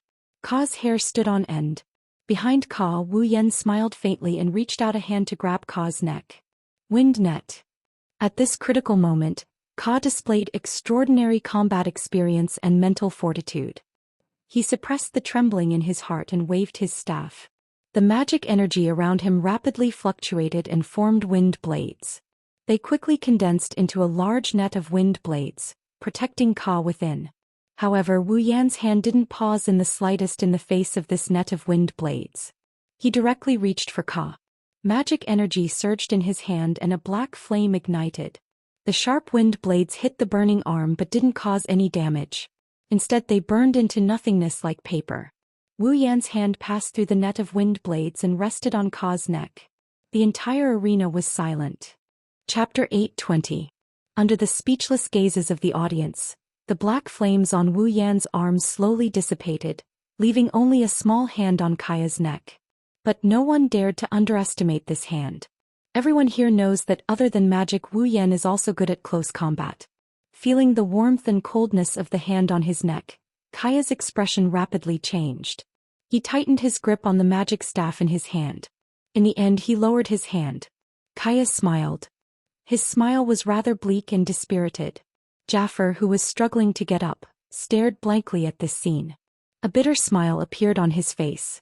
Then, as if he had completely given up, he let his body fall heavily to the ground and didn't get up again. We lost. Ka and Jaffer didn't know how to describe their current feelings. Were they unwilling? However, he had clearly used all his strength to fight, and the other party had also defeated him fair and square. What was there to be unsatisfied about? Were they sincerely convinced? But where did this unbearable pain in his heart come from? Where did it come from? Should they fight again? When they thought of this, the two of them laughed bitterly. They already gave it their all, but Wu Yan didn't even use his best fighting technique. He didn't even use his armament. It's obvious that he didn't even use his full strength. In a situation where they did not use their full strength, the two of them together could not even cause a trace of injury to him. What was the use of continuing to fight? Finally, please tell me. Ka raised his head. His dim eyes stared at the figure in front of him. How did you suddenly appear behind me? Wu Yan paused. He smiled. Why do you ask? Can't I use pure speed to suppress you? That's impossible. Ka shook his head. I placed a spell around me. I controlled the wind to fall into my senses. If you charged at me, no matter how fast you were, I would have sensed you once you entered the range of my wind. But just now in my wind, you suddenly appeared out of nowhere. It's like you appeared out of thin air. Ka stared at Wu Yan. Can you tell me how you did it? Using the wind to sense. Wu Yan blinked and sighed. As expected of a magician who specializes in the wind element, Ka didn't say anything. He just stared at Wu Yan, waiting for his answer. He wouldn't admit defeat if he didn't know what happened. Wu Yan helplessly opened his mouth. All I did was use a space restriction magic. Spatial manipulation. Magic? Wu Yan nodded. It's a spell that manipulates space. I used such a spell to teleport behind you. I moved behind you. Basically, it's just as you said. I appeared out of thin air. Spatial manipulation magic. Kaya's expression was somewhat dazed. Let alone Kaya, everyone else's expressions weren't any better. A spell that manipulates space. Doesn't that mean Wu Yan has mastered the art of teleportation? Teleportation. Everyone looked at each other and they could see the shock in the eyes of those who looked at them. There are many spells in the Spalier world. If you count them carefully, you won't be able to count them all in a year. There were also spells with special effects and wonderful effects. However, a spell that manipulates space is unheard of in the Spalier world. Could it be a spell that Wu Yan created himself? With such a terrifying thought popping up in their minds, no one could remain calm. This Wu Yan, who the hell is he? Staring blankly at the smiling Wu Yan, Kaya gulped. The last bit of unwillingness in his heart dissipated like smoke in a puff of smoke. The only thing left in his heart was a suffocating bitterness. A spell that manipulates space. To lose to such a mystical spell, it's no wonder. Ka smiled sadly. I've lost, Wu Yan grinned. He let go of Ka's neck and he turned towards Jaffer. Jaffer snorted. He turned his head away, but he still opened his mouth to say something. I've lost. Wu Yan laughed and shook his head when he saw Jaffer's reluctant look. He didn't seem to be in a good mood. With that, Kaya and Jaffer finally admitted defeat. The students around them reacted and shouted in unison. Wu Yan, Wu Yan, Wu Yan, Wu Yan. Era. Below the stage, Kurumi covered her mouth with her hand and smiled seductively. How Sama's popularity has increased again. That guy. Hinajuku smiled, but her eyes were gentle. He's still as low-key as ever. Well. Kotori nibbled on the pearl in her hand and grinned. As the end of the curtains, it can be considered a good ending. Yeh. Astria, Toka, Flandra-chan and Lulu cheered along with the crowd. Even the most cowardly Yoshino raised her hands with an excited smile. Fei scanned the first floor of the arena tower. She looked at the excited crowd around her before she turned to Wu Yan. Her eyes rippled with emotions. In the end, you left behind a legend. Ka helped Jaffer up and slowly walked down the stage. When he passed by Wu Yan, he glanced at Ikaros, who didn't look away from Wu Yan. He clenched his teeth and felt pain in his heart. I hope you can give her happiness. Wu Yan flinched for a second before he smiled. You don't have to worry about that. Me, her, and the rest of them can't leave one another. Ka looked at Wu Yan with a serious expression. He closed his eyes and walked down the stage. When he was about to leave the arena, Wu Yan's voice rang in his ears. Let's fight again if there's a chance. I will be waiting for you at the front. Ka stopped abruptly. Jaffer also raised his head. The two looked at each other and smiled. They walked out of the arena under the protection of the two royals. Both of them raised their hands to signal something to Wu Yan. Wu Yan stretched his back and grinned contentedly. Perfect endings and whatnot really make people feel good. Wu Yan walked down the stage, but he quickly stopped in his tracks. When are you coming back? A cold voice rang out. Wu Yan could easily guess the owner's current expression from the voice. He couldn't help but smile and turned around. What's wrong? Could it be that your highness misses me?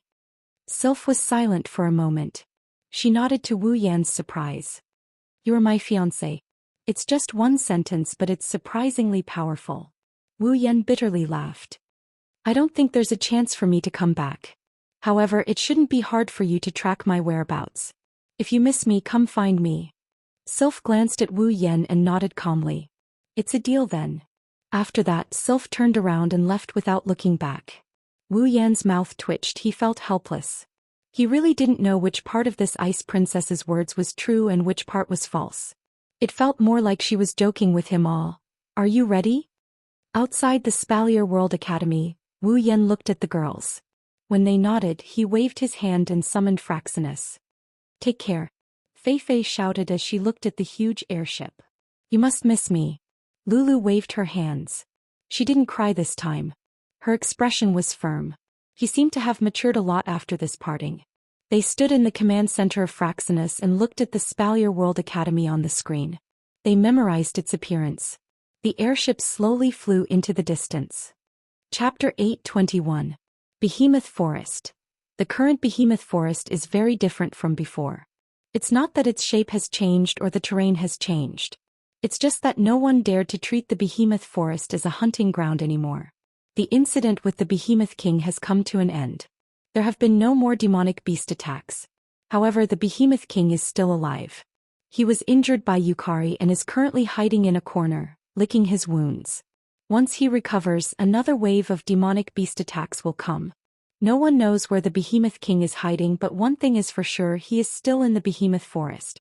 Even though they know the Behemoth King is in the Behemoth Forest, no one knows what to do. Search. The Behemoth Forest is larger than a single empire. Add to that the complex terrain and tens of thousands of demonic beasts. Who would dare to search for the Behemoth King? What about a secret search? It's not that it's impossible, but the number of people needed to search for the Behemoth King is limited. It's going to take a lot of luck to find the Behemoth King. What was certain was that the giant beasts forest wasn't suitable for other people to go in and hunt. After the Behemoth King went into hiding, the Ailu Empire, Baruba Empire, and Faya Empire set up a camp between their supply towns and the behemoth forest. With the combined strength of the three great clans, they set up a powerful garrison. The three camps have a mission. Other than preventing demonic beast attacks from happening again, they also have to monitor the behemoth forest, search for the behemoth king's tracks, hunt demonic beasts for the empire's needs, and so on. They also have to guard the path to the behemoth forest and prevent outsiders from entering. Because of this, the Spalier world is facing a serious challenge. The behemoth forest is a natural treasure trove. Humans can't live without the resources inside. Now that the resources are under control, it's easy to imagine how big of an impact it will bring. Fortunately, the camp had also been organized, allowing some teams to enter the behemoth forest every day to hunt and provide resources. Otherwise, the entire Spalier world would be in chaos. However, it was undeniable that hunting in the behemoth forest was no longer as easy as it used to be. The responsibilities of the three camps within the borders of the three empires were extremely heavy. Before the Beast King was taken care of, the three camps had to continue to exist in order to ensure the normal operation of the Spalier world. Therefore, the moment the three camps were established, they instantly became second only to the three great clans in the various empires or even above them. With status. Naturally, power was indispensable, and with power, disputes were inevitable. The various forces seemed to have realized the great significance of the camp and realized its importance. Although they didn't know how long this camp could exist, they would definitely bring a lot of benefits if they had a stable position here. In addition, the camp was the base that controlled all the resources that flowed out of the behemoth forest. The benefits were unimaginable. Every faction started to get restless. For the sake of fighting for benefits, the people who belonged to the various factions and were stationed here gradually began to have conflicts. Right now, Mikoto, Shokuhu Misaki, and the others were also in conflict. They were caught in a conflict. In the center of the camp, Mikoto, Shokuhu Misaki, Kinuhata Sayai, Frenda, and Takitsubu Riku were standing in front of a group of Misaka sisters. However, they didn't seem to be in a good mood. In front of them, there was a large team led by three middle-aged men. In terms of numbers, this team was no less than the 20,000 Misaka sisters. In terms of strength, the Misaka sisters were all at the pinnacle of Tier 6. On the other hand, the other party's strength was uneven. There were Tier 5, Tier 6, and of course Tier 7. The three middle-aged men in the lead were even Tier 8. There were many other people surrounding the two opposing teams. They were all sent by other factions to guard the camp. Mikoto's team should have come out by now. They were from the three great families of Ailu Empire, the Lori family, the Saito family, and the Ladin family. Perhaps Shokuhu Misaki was annoyed by this, so she ran her fingers through her long hair. Her elegant posture made many young men widen their eyes, and they couldn't help but feel a sense of possessiveness. "What do you want?" Shokuhu Misaki glanced at the three middle-aged men. "Blocking people in the middle of the road, is this how the three great families treat outsiders? You know very well what we want, there's no need to show off." Towards Shokuhu Misaki's graceful posture, the three middle-aged men were stunned for a moment, but they weren't as bad as the young men. One of them stepped forward and sneered coldly at Shokuhu Misaki. "There are some things that we should be clear about so that we can get along in the future." "Get along?" Shokuhu Misaki couldn't help but laugh mockingly. "Are you all standing in front of us in such a manner because you want to get along with us? Shokuhu-sen, you should know that we have no other choice." The one who spoke was another middle-aged man. He looked the most weathered out of the three. He sighed and said helplessly to Shokuhu Misaki, "Your Misaka Legion is one of the strongest in the entire camp, but you guys refuse to listen to our orders. This is making things difficult for us. Why do we have to obey your orders?" Mikoto clenched her fists, her brown eyes were filled with hostility. "We are not from the Empire, nor do we belong to any family. We have no obligation to listen to your orders." Mikoto said loudly, "Since you are here, you have to listen to our orders." The man with the gloomy face shouted back, "Our camp is responsible for maintaining the operations of the entire world. Our responsibilities are heavy. Everyone here is working for the Empire's benefit. You are the only ones who act alone.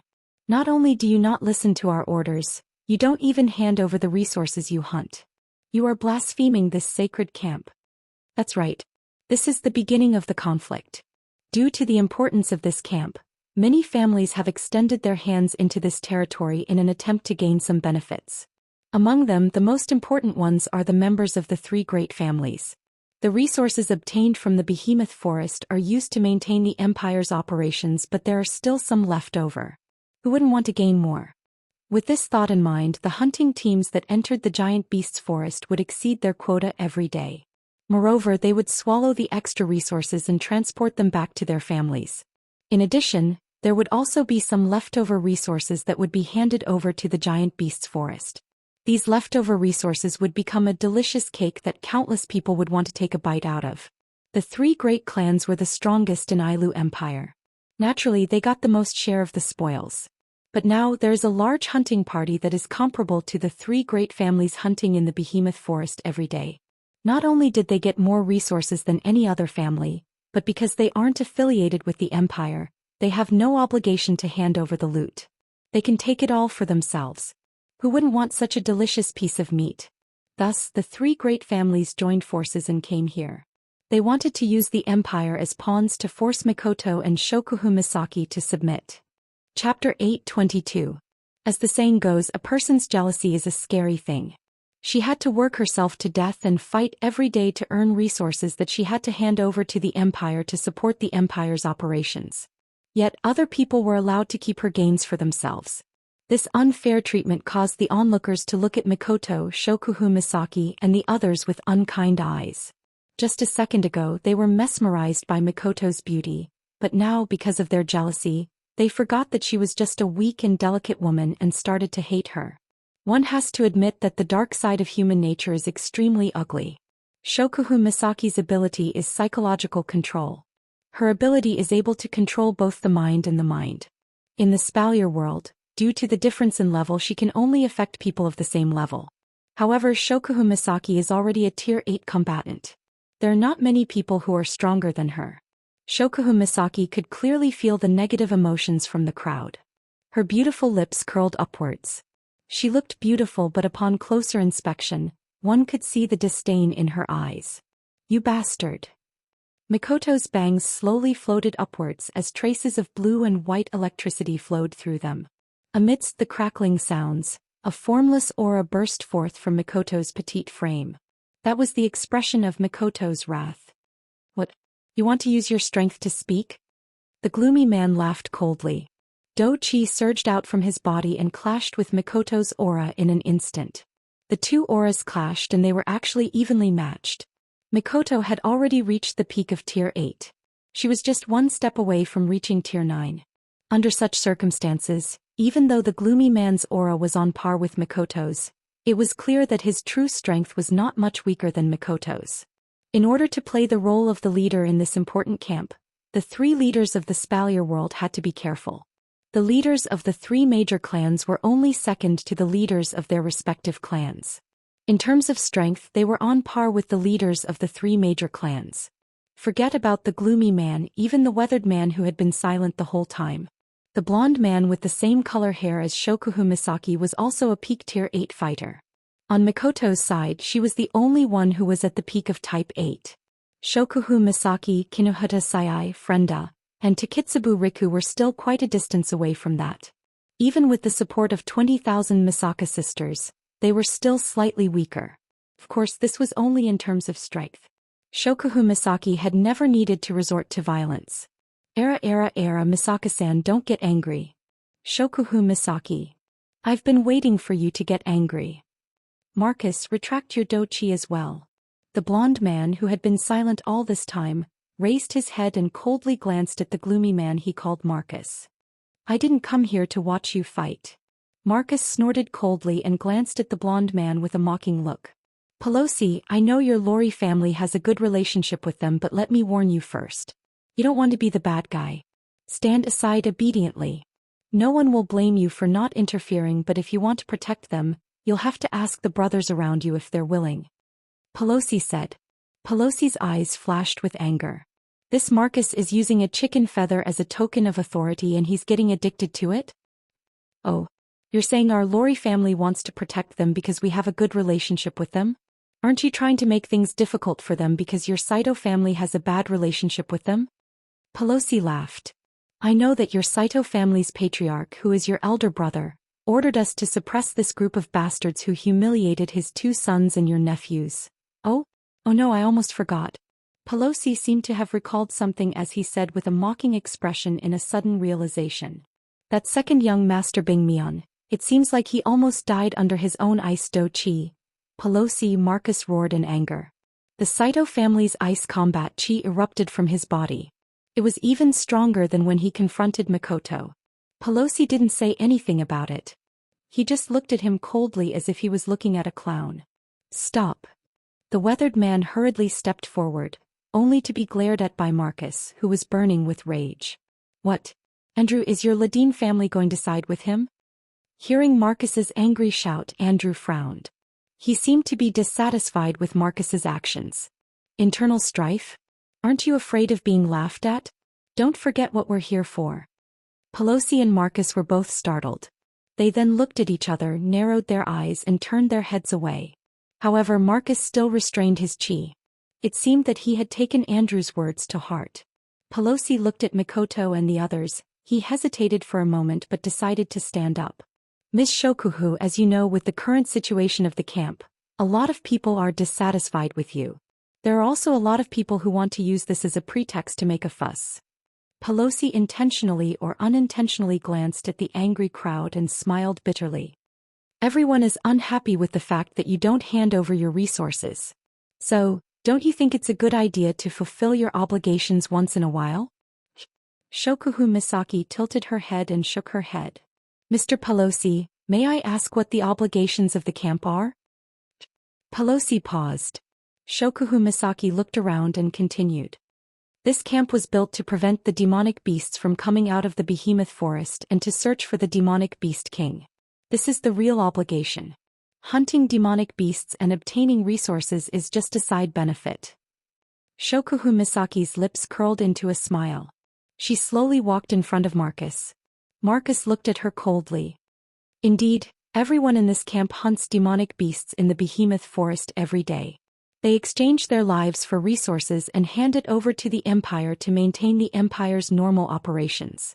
I admire your sense of responsibility. Shokuhu Misaki looked at Marcus with a half-smile. But since Mr. Marcus says we have blasphemed this sacred encampment, then Mr. Marcus, can you say that everything you've done is for the sake of the Ailu Empire? Marcus' pupils constricted and he sneered. Of course Mr. Marcus, please don't speak too quickly. Shokuhu Misaki interrupted Marcus with a smile, but her eyes flashed with a cold glint. I will do as you say. Don't forget, my ability is to control people's minds. Shokuhu Misaki rested her chin on her hand and said with a smile. Although I can't control the few of you, I believe that the people around you who work for you shouldn't be able to resist my ability. I think in that kind of situation they would be very willing to publicize your usual actions to everyone. When the time comes, it will be time for the world to evaluate your obligations. The expressions of Pelosi, Marcus and Andrew changed on the spot. Shokuhu Misaki glanced at them, turned around and walked to Mikoto's side. Gentlemen, we all have our own goals. We are not in charge of you, so it's best if you don't stick your nose in our business.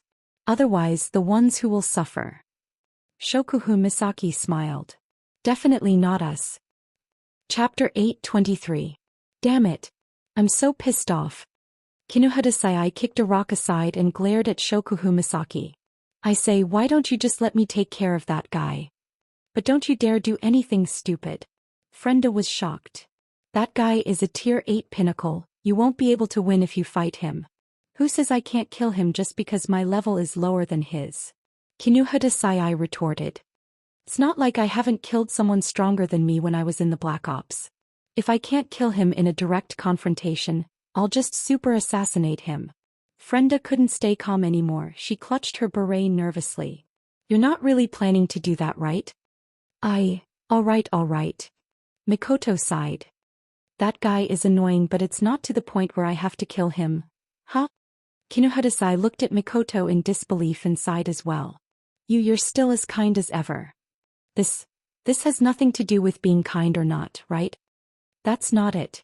Most people would only want to kill that guy if they saw him.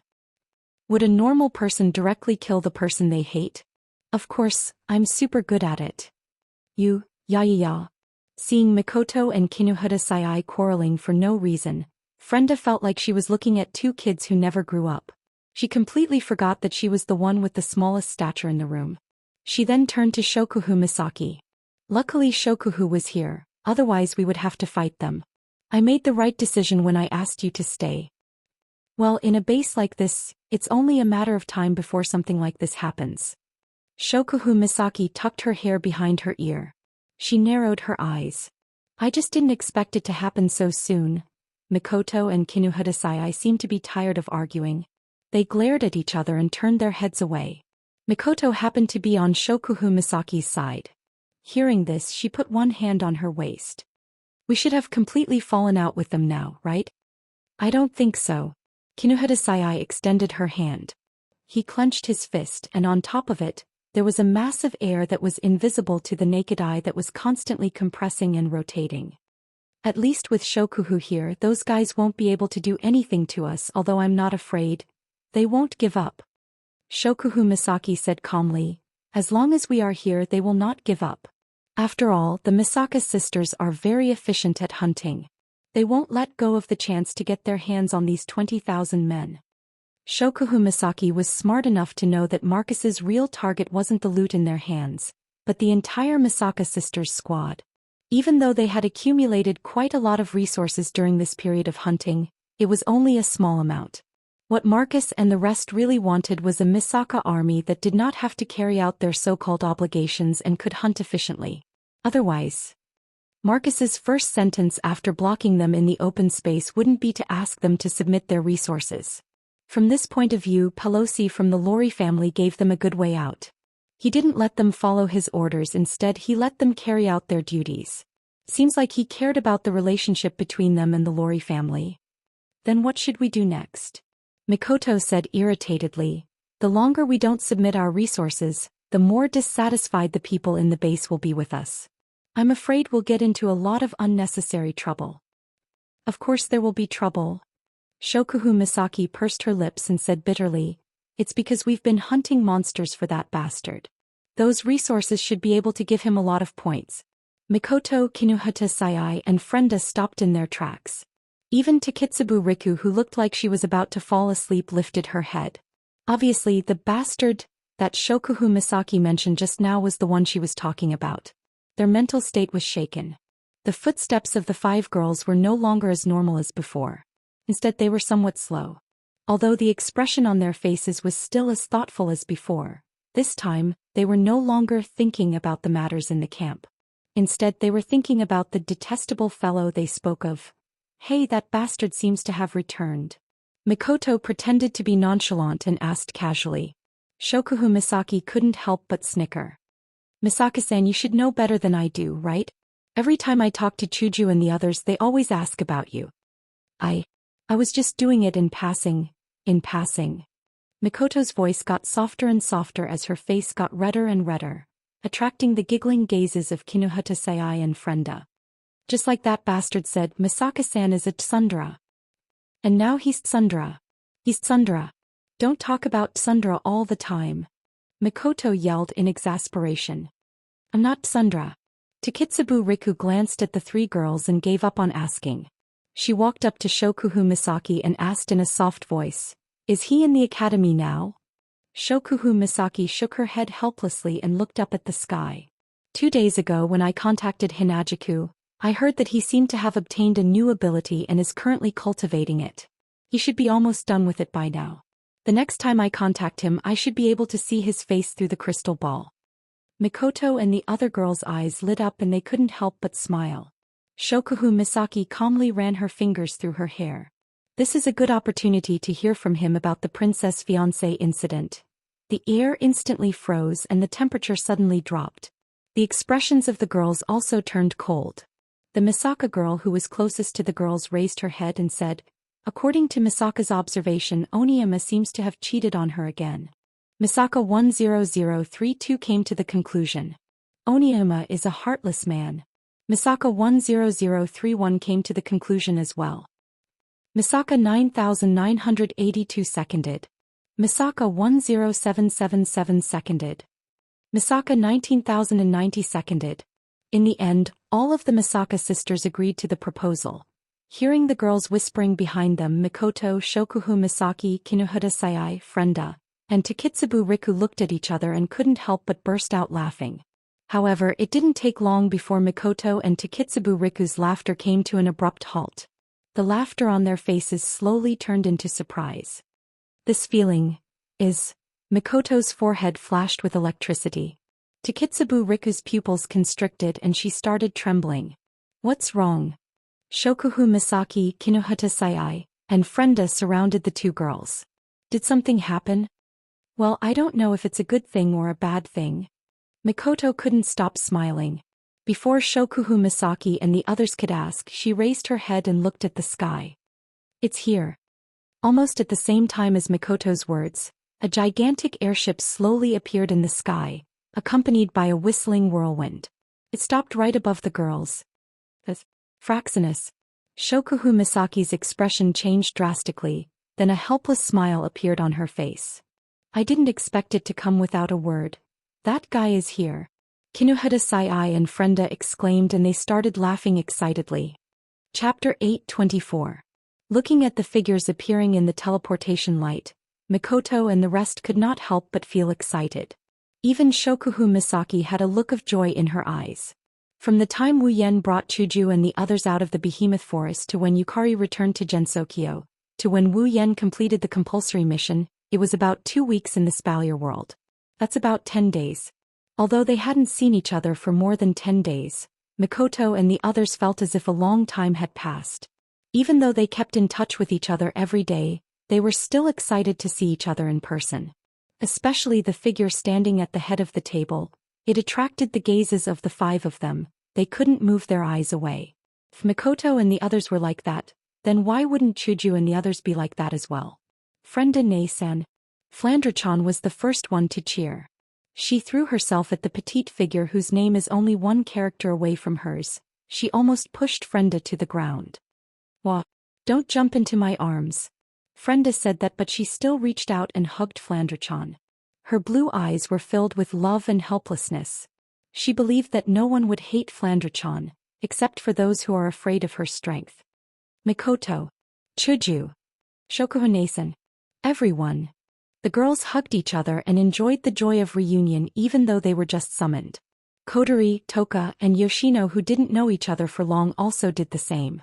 The small space was filled with laughter. It seems that while Wu Yen wasn't around, they were separated from each other, but their relationship seemed to be developing well. Of course. There are exceptions. Toka's-san, long time no see. Shokuhu Misaki covered her mouth and smiled at Kurumi. Seeing that you're doing well, Shokuhu is relieved. I was worried that you wouldn't be comfortable in the academy. I'm the one who's fine. Kurumi tilted her head cutely. Her eyes turned into crescents. It's great that Shokuhu-san is so energetic. Just from their conversation alone, the two of them were like aristocratic relatives who had not seen each other for a long time. They were elegantly greeting each other, but the air around the two of them emitted a chill that was enough to penetrate one's heart, causing the delicate bodies of the young girls to tremble. With a leap, he distanced himself from them. Just like when they met for the first time, these two young ladies who thought of each other as strong rivals immediately became hostile towards each other. Wu Yen, who was watching from the side, felt extremely conflicted. You bastard, you finally showed up. It was unknown when Mikoto and Chuju had arrived beside Wu Yen hand in hand. Her pair of tea-colored eyes were filled with serious dissatisfaction. Not counting the time when he was carrying out compulsory missions. However, it had been a few days since Wu Yen returned to the Spalier world from the instance dungeon. In the end, he hadn't contacted them even once. Of course, Mikoto would be dissatisfied. However, the prideful Mikoto wouldn't say it out loud. Sorry. Wu Yen tactfully admitted his mistake. He clasped his hands and made an apologetic gesture. It's because too many things have happened in the past 2 days, I can't sort them all out. Shokuhu Misaki, who was in the middle of a confrontation with Kurumi, turned around and walked to Wu Yan's side.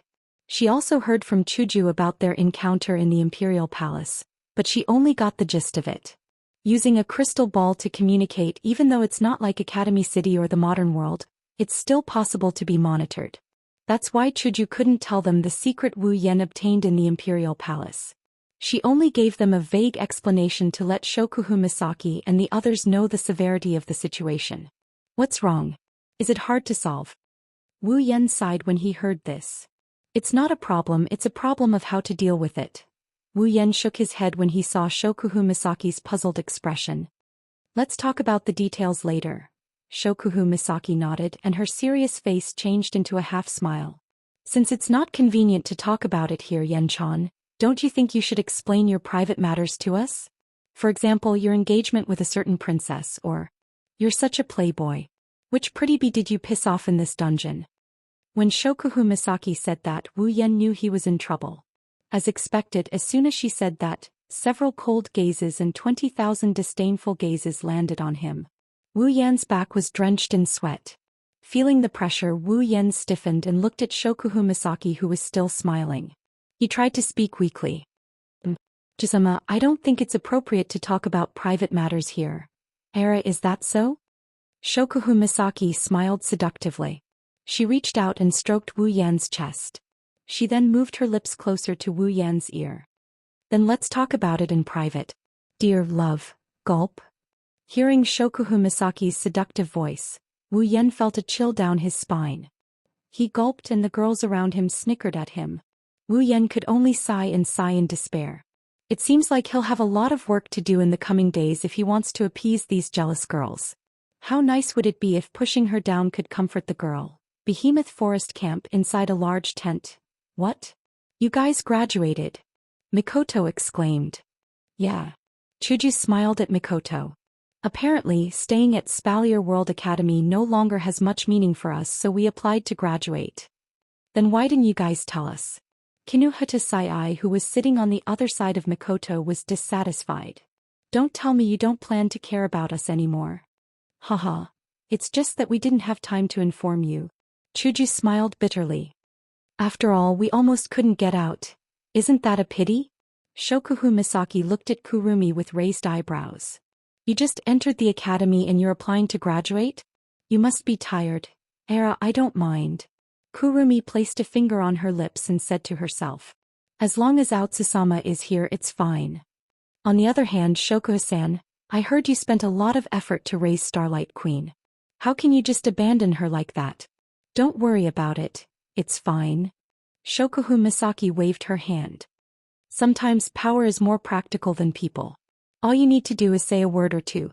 Tokazaki, and you don't have to worry too much. That's a pity. Kurumi and Shokuhu Misaki looked at each other. Both of them had a noble smile on their faces. However, the way they looked at each other made the onlookers feel dizzy. They couldn't wait to teach these two girls a lesson. Wu Yan slapped his forehead and looked at Shokuhu Misaki helplessly. The academy isn't a big problem since you're just students in name. Whenever you get in touch with Grand Palais, he'll just let you graduate. Wu Yan turned serious after he said that. Masaki-san, what do you think I should do with the information I got from the Ailu Empire's treasury? You don't have to do anything with that information. Wu Yan, Hinajiku and the others were baffled by Shokuhu Misaki's words. She didn't even hesitate to call them worthless. Everyone was stunned. Shokuhu Misaki blinked and smiled as she looked at the stunned crowd. They have already arranged a way to deal with it. What are we still worried about? Hearing Shokuhu Misaki's words, everyone looked at each other and laughed. As expected of Shokuhu Misaki, she hit the nail on the head. Chapter 825. The Giant Beast Forest Camp was a camp filled with tents. The people stationed here would be assigned different sizes of tents according to their status. Among them, there were 3 tents that were the largest in the entire camp. When Wu Yan and Co. arrived at the campsite, they saw Marcus and Andrew in the largest tent at the center of the campsite. The only one missing is Pelosi. You said Wu Yan also came to the camp? Marcus furrowed his brows tightly when he heard the news brought by Andrew. Is this news accurate? It's 100% true. Andrew nodded and gritted his teeth. His airship is special and it can conceal itself. It's impossible for anyone to mistake it for someone else. I didn't expect this. He actually came at this juncture. Marcus' face was gloomy, his fists were clenched tightly. Andrew couldn't help but say when he saw Marcus' expression. Will there be any problems? Andrew asked worriedly. Wu Yan's sudden appearance, will he discover our secret? Andrew asked. Marcus' complexion changed and his face became ferocious. Damn it, why did he have to come at this time? Andrew's face was also filled with uncertainty. He hesitated on the spot for a long time before he suddenly raised his head. His originally handsome face was now filled with murderous intent. Let's do it. Let's just.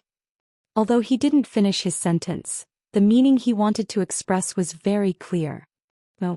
But Marcus shook his head without even thinking about it. That Wu Yan may be young, but he's someone that even Lei Wang, that old geezer, thinks highly of. He's not that simple, you know that. He's now Princess Sylph's fiancé. If we do that and drag the royal family into this, we'll be dead. But with him here, we can't carry out the plan at all. Andrew's face was filled with fear as he said this. You know, if we can't complete the mission, the consequences. Upon hearing Andrew's words, Marcus' ferocious face became fearful as if he had seen something terrifying. He shook his head in panic. No, we have to carry out the plan. Otherwise we'll suffer a fate worse than death. Then what should we do? Andrew was starting to get irritated. We can't kill him and we can't leave either. Are we going to waste our time like this? Didn't I tell you? Stick to the plan. Marcus growled. That Wu Yan may be strong, but he's just a small fry. Misaka Mikoto isn't any weaker than him, and yet she failed to discover our plan. That cunning Shokuhu Misaki was also kept in the dark. I don't believe he can discover anything. That's true. Andrew's expression seemed to have improved a little. A glimmer of hope appeared in his eyes. That's right, he's just a small fry. No matter how strong he is, we should be fine as long as we're careful. Let's hope nothing bad happens. Marcus sighed. I hope so. Marcus replied in a low voice. Glancing at Marcus, he hesitantly called out, Marcus, Looking at his accomplice beside him, the malevolent look on Marcus' face slowly receded. Instead of the previous malevolence, he smiled bitterly. Andrew, if you have something to say, just say it. Although I'm from the Saito family and you're from the Ladine family, we're in the same boat now. If we don't live together, we'll die together. Is there anything that you can't say? Andrew took a deep breath and bit his lips. Marcus, what we're doing right now is equivalent to betraying the Ailu Empire. We're betraying all of humanity. If we're discovered, there won't be a place for us in Silveria. Is it really worth it? What's the point of saying this now? Marcus's face was filled with dejection. His eyes dimmed. Now it's either someone else's death or ours. Do you want to die? You. Andrew was silent. A trace of sadness appeared in his eyes. Seeing this, Marcus laughed at himself, then his face turned fierce and he stood up abruptly. There is no turning back. I don't want to die. If I can't die, then I can only make others die. I believe that the spirits of those ants in the heavens know that using their lowly lives in exchange for the survival of 2 peak stage 8th order powerhouses is enough for them to feel honored. Too bad we couldn't drag Pelosi down with us. Otherwise, with the 3 of us in the camp, we wouldn't have to cower around like cowards. Marcus grumbled. And that Shokuhu Misaki, she's as cunning as a fox. If it wasn't for her bringing a bunch of wild brats around the camp. That's why we forced Pelosi to come with us. We wanted to control them, right? Andrew said helplessly. If Shokuhu Misaki heard this, she would be shocked.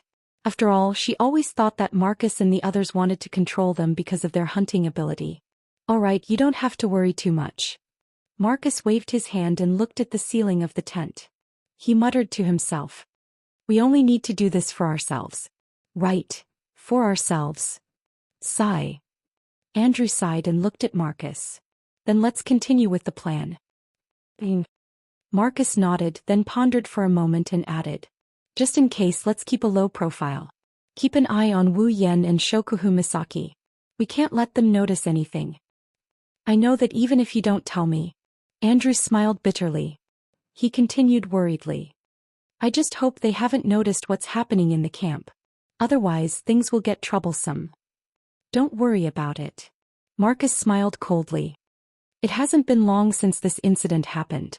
At present, only some low-level garrison personnel are panicking. Even if they report this matter, we will be the ones to deal with it in the end. At most, we will report it to Pelosi. But he himself doesn't know the inside story, so he can't pose any threat. This is the only advantage they have over Mikoto's group. They have exclusive access to information. That way the chances of them being exposed are much lower. Andrew nodded with a heavy expression.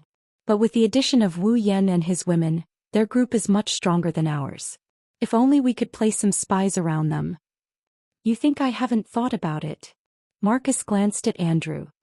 But those women who look exactly the same are on high alert. They seem to have some way of communicating with each other. The spies I planted around their tents were all removed in one night. On top of that, Shokuhu Misaki, the Academy Queen, isn't a simple character either. She might be young, but she's smart and meticulous. She doesn't have a single flaw in her plans, and she has that kind of ability that's hard to deal with. Marcus, why don't we find a chance to kill that Shokuhu Misaki? Andrew narrowed his eyes without any hesitation. I have a feeling that Shokuhu Misaki will be a disaster if we let her live. Marcus seemed to be tempted. But Shokuhu Misaki is Wu Yan's mistress, they are very close. If we kill Shokuhu Misaki we might anger Wu Yan, but what if that demigod called Yakumo Yukari gets involved? Demigod expert. Andrew felt a chill run down his spine as he spoke unwillingly. Why would a demigod expert be related to a bunch of Type 8 powerhouses? Who knows? Marcus took a deep breath and a haze flashed across his brows. Even if they don't have a demigod, they still have 2 other Tier 8 characters. We can't fight them. I just hope they don't get in our way. If we have no other choice, we'll have to resort to underhanded methods to make sure no one finds out we're the ones who did it. Andrew nodded heavily. Chapter 8:26. While Marcus and Andrew were vexed, Wu Yan was also vexed. He wanted to bring Mikoto, Shokuhu Misaki, Kinohata Sai, Frenda, and Takitsubu Riku with him when he arrived at the Behemoth Forest Camp. However, when he arrived at the Behemoth Forest Camp, Wu Yan discovered a serious problem. What about the sisters? The Beast King is still hiding in the Behemoth Forest and the mutated monsters haven't been completely eradicated. The entire Behemoth Forest is like a ticking time bomb that could explode at any moment. If he brings all the girls with him and leaves this place, the sisters' safety could be threatened at any moment. Under such circumstances, Wu Yan can't bring all the girls with him. Conservatively speaking, he'll have to leave them behind for a while unless all the sisters reach Tier 7 or 8. Otherwise, they won't be able to leave this place without worry. Forget about Wu Yan, Mikoto won't leave her 20,000 sisters behind. Maintain the status quo? However, Wu Yan's group has already left the Spalier World Academy. They'll have to travel across the entire Spalier world. If they maintain the status quo, he'll have to be separated from the girls and won't be able to see them for a while. Wu Yan spent more than 3 years in the Sword and Blade MT world. That's quite a long time to be away from the girls.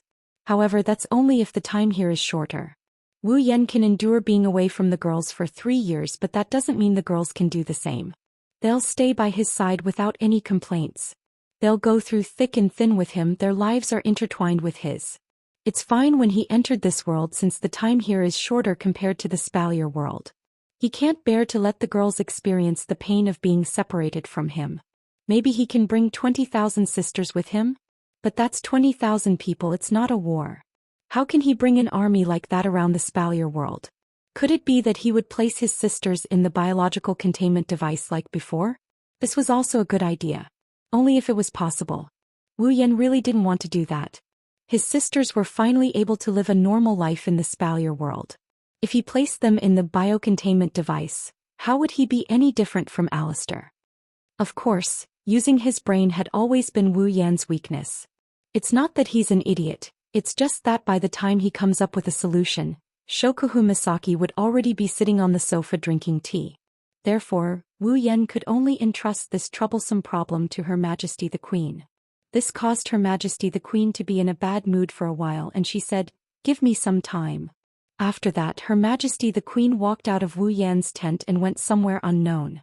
Wu Yan couldn't leave the Behemoth Forest camp for the time being, so he didn't dwell on it. He spent his days either fooling around with the girls or running the Behemoth Forest instance dungeon hunting with his sisters. Whenever he had free time, he would cultivate his mana. His days were quite comfortable. Wu Yan originally thought that a lazy person like him wouldn't be interested in cultivation, but he was actually a little addicted to it. Although cultivating mana can be boring, Wu Yan could feel himself getting stronger every day. His mana was also increasing, giving him an indescribable sense of fullness. With these two factors added together, even though it's not to the extent where he's so focused on training that he forgets to eat and sleep, it's still enough for him to spend his free time on training his mana.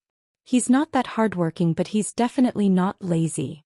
Such a result also gave others the impression that Wu Yan, a super genius who graduated from the Spalier World Academy, was a hardworking person. This caused many people to change their view of Wu Yan. Some of them even faintly began to look forward to him. This caused Wu Yan to blush with shame and caused the girls to despise him. Only the girls knew that Wu Yan usually cultivated during the day, and only when he had free time would he cultivate. As for the time at night, it was naturally his happiest time of the day. Because at this time, Wu Yan can just grab one or two of the girls who are about to go to sleep. Then, amidst their screams, he can drag them into his tent and toss them onto his bed like a hoodlum boss. Then he can live a shameless life under the night sky. Say that Wu Yan is hardworking? He's probably the happiest person in the entire Behemoth Forest camp.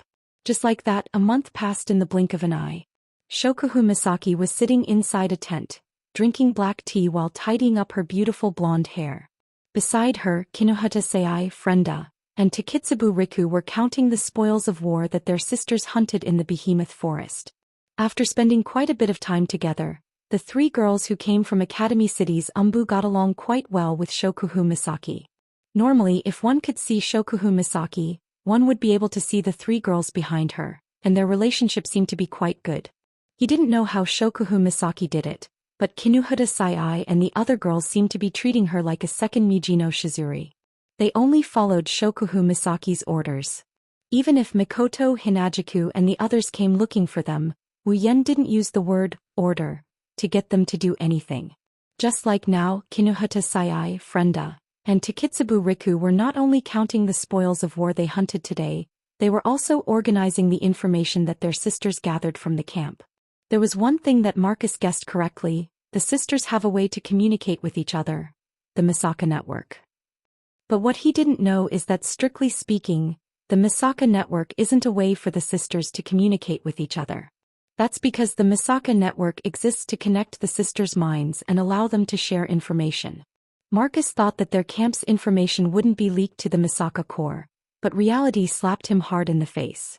With the Misaka Network, the sisters' strength is to gather information.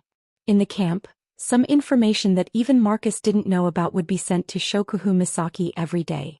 Even though Mikoto wasn't happy that her sisters were helping Shokuhu Misaki was very responsible and took care of her sisters well. She even used them for her own benefit, and the one who benefited was Wu Yan. Mikoto couldn't say anything about it and turned a blind eye to it. She had to admit that Shokuhu Misaki was a qualified leader. Because of this, Shokuhu Misaki got herself into a lot of trouble. Huh. Takitsubu Riku, who was reading a piece of information, suddenly exclaimed. She turned around and handed a piece of paper to Shokuhu Misaki. Shokuhu, take a look at this. Shokuhu Misaki looked at Takitsubu Riku suspiciously. She took the paper from Takitsubu Riku and looked at it. She frowned in surprise. Guards went missing without reason? Kinohata Sai and Frenda both stopped what they were doing and turned to look at the report in Shokuhu Misaki's hand. When they saw what was written, they frowned. Low-level guards went missing? There's a panic outside the camp? The higher-ups didn't send anyone to deal with it? Frenda was surprised. What are those higher-ups doing? Kinohata Sai muttered. There's already a panic, but they didn't send anyone to deal with it. Shokuhu Misaki narrowed her eyes and placed the paper on the table. This isn't as simple as it seems. Shokuhu Misaki's sharp senses picked up on something and she looked at Takitsubu Riku. Takitsubu, have the sisters investigate this. Takitsubu Riku nodded. Chapter 827. In the center of the giant beast forest camp, inside a large tent, Pelosi, Marcus and Andrew are sitting opposite each other. It's as if they're having a meeting, discussing something. Looking at Marcus and Andrew, who were unperturbed and completely indifferent, Pelosi's brows furrowed. Are you listening or not? Pelosi's tone was slightly angry. If you don't want to get involved, then I'll go. Why are you stopping me from sending people to investigate the missing persons case?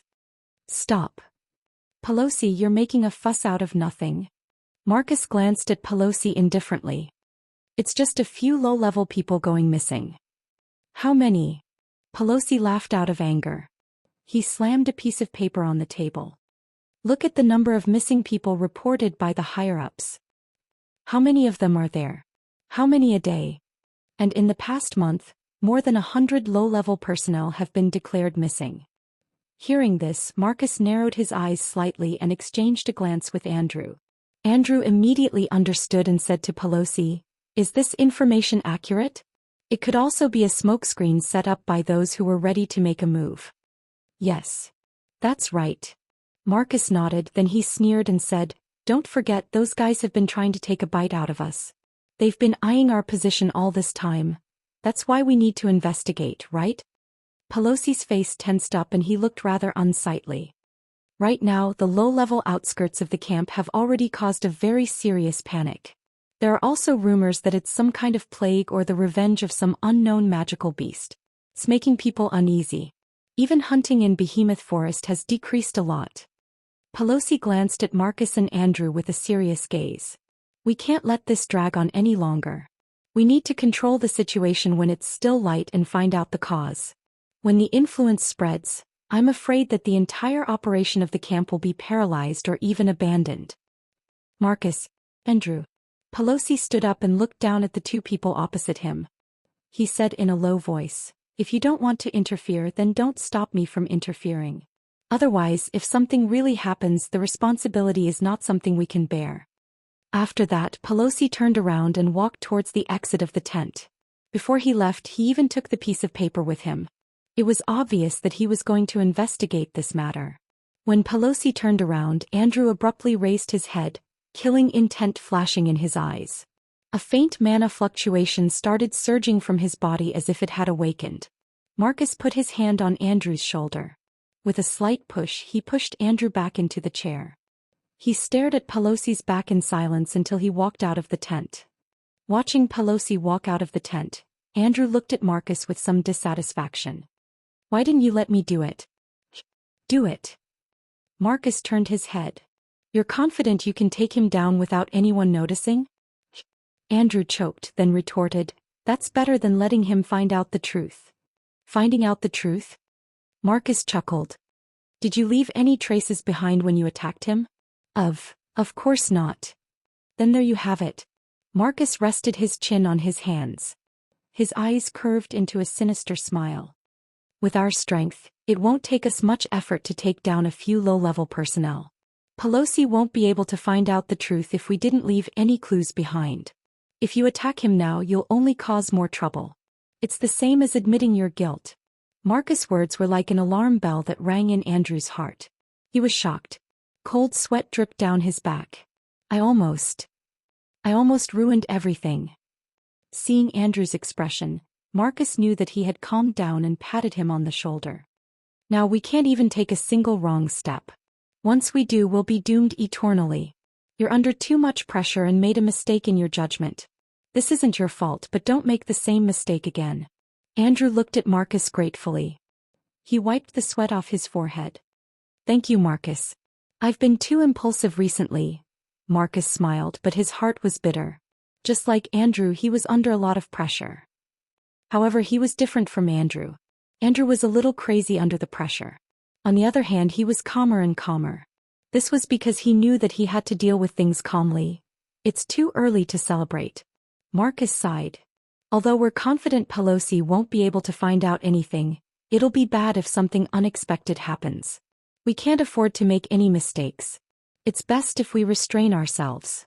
"Are we still going to restrain ourselves?" Andrew frowned. "Last time, because of Wu Yan's arrival, we already restrained ourselves a lot. We didn't get enough. Master wasn't happy about it. If we restrain ourselves this time..." "There's nothing wrong with being careful." Marcus knocked on the table. "Master might be unhappy, but he has a use for us. He won't do anything to us." Marcus' voice was full of uncertainty. Andrew could hear this and opened his mouth. Just as he was about to say something, a flame suddenly flew in from the entrance of the tent and shot into Andrew's forehead. In the next moment, Andrew's face changed. His expression became unsightly. "What's wrong?" Marcus' face sank subconsciously. Andrew took a deep breath and said with a gloomy face, "Just now the detection spell I set up around the campsite sent back an image. The Misaka women seem to be investigating the disappearance of the girls." What? Marcus's face gradually turned unsightly. With a bang he slammed the table. Shokuhu Misaki must have found something. No way. Andrew turned pale with fright. Didn't you say that we wouldn't be able to find the truth if we didn't leave any clues behind? If Shokuhu Misaki had found out the truth, she wouldn't have sent people to investigate this matter, and we wouldn't be sitting here. Marcus sneered. She must have gotten wind of the disappearance and sent people to investigate. That meddlesome woman. Andrew heaved a sigh of relief. Thank goodness she didn't find anything.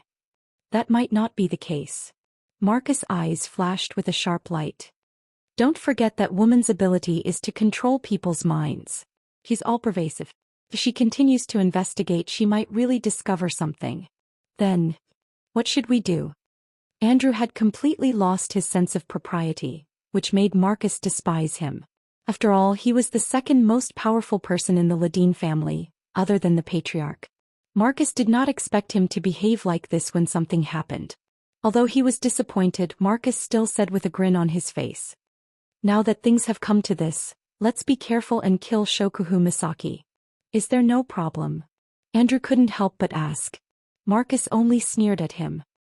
Although that woman's ability is very special, her strength is very weak. It won't be a problem for us to assassinate her. At this point Marcus turned around and added, "As long as we don't get discovered." Andrew's expression changed rapidly, and there was a slight struggle on his face. But in the end he leaned toward Marcus' choice and nodded firmly. "All right, let me do it." Andrew took the initiative to accept this assassination mission. Your Saito family's ice dochi is too eye-catching. If we make a mistake we'll be found out. I'll kill Shokuhu Misaki myself. Marcus pondered for a moment, then nodded and exhorted, "Don't let anyone discover it and don't leave any clues behind. It must be clean." Chapter 828. No one knows when, but the news of the missing guard started to spread out slowly. Originally, for this kind of incident that could easily lead to panic, the higher-ups should think of ways to hide it so that the garrison in the camp would not panic and affect the strategy of the giant beast's forest. However, Pelosi did the opposite. Not only did he not suppress the spread of this matter, he even wantonly publicized it. The consequences of this were, of course, as expected, causing panic. But the panic was only temporary. After the matter was exaggerated and spread, Pelosi immediately said that he would definitely investigate this matter to the bottom. Perhaps it was because of Pelosi's reputation, or perhaps it was because he had achieved an abnormal result by doing the opposite. But after a short period of panic, the garrisons actually calmed down and began to support Pelosi. In an instant, Pelosi's reputation in the entire camp reached a commanding height. And all of this seemed to be within Pelosi's expectations. With everyone's support, after announcing the declaration of the investigation, Pelosi immediately gave another strict order. Because the garrison personnel went to bed in the middle of the night and were found missing the next day, Pelosi asked the low-level personnel not to go out at night. Even if they went out, they had to gather with others. The patrol team at night was strengthened in size and vigilance. Once they found something wrong, they can report to him directly if something goes wrong. After such a big movement, the initial signs of uneasiness were suppressed by Pelosi. The garrisons also seemed to feel a sense of security and once again followed the arrangements of the camp in an orderly manner. Only Pelosi knew that this peaceful situation was only temporary. At least, before the real cause of the incident was investigated, or before the next missing person appeared, the situation would be broken. However, the night patrols have increased in numbers. The level of vigilance is also increasing. Around the tents where everyone is staying, the number of people in the tents increased at night, making the camp very lively. Unfortunately, no one could say for sure how useful it was. Including Pelosi, in the night. The tents near the edge of the camp are much quieter than the other tents. One can still hear the faint chirping of insects. In one of the tents, Shokuhu Misaki, who has been busy the whole day, wiped her long blonde hair that is wet from her shower. She breathed a sigh of relief. Her starry eyes twinkled in the darkness where there wasn't enough light. Coupled with her extremely beautiful face, she was breathtakingly beautiful. Shokuhu Misaki is complaining. I have to go to a lake in a specific area to take a shower. There is no hot water or skincare products. I really want to go back to Tokuwadai or the academy, at least there is hot water. Shokuhu Misaki complained, but she didn't really care about this. If she did, she could just go to Wu Yan and ask for his help. With the magical items in the system and Wu Yan's equipment points, it would only take a few minutes for Shokuhu Misaki to solve this problem. That's why Shokuhu Misaki only complained a little. After drying her hair, she shook her head and looked at her golden hair flowing in the air. She couldn't help but smile. Shokuhu Misaki is very satisfied with her appearance. She looked at herself in the mirror and smiled seductively. No wonder that bastard likes me so much. I was afraid I wouldn't be able to charm you to death. After saying that, Shokuhu Misaki walked to the magic lamp and turned it off. She yawned and walked towards her bed. Silence reigned in the tent once again. However, before Shokuhu Misaki could even get to her bed, a psychic wave suddenly entered her senses. She couldn't even sense it.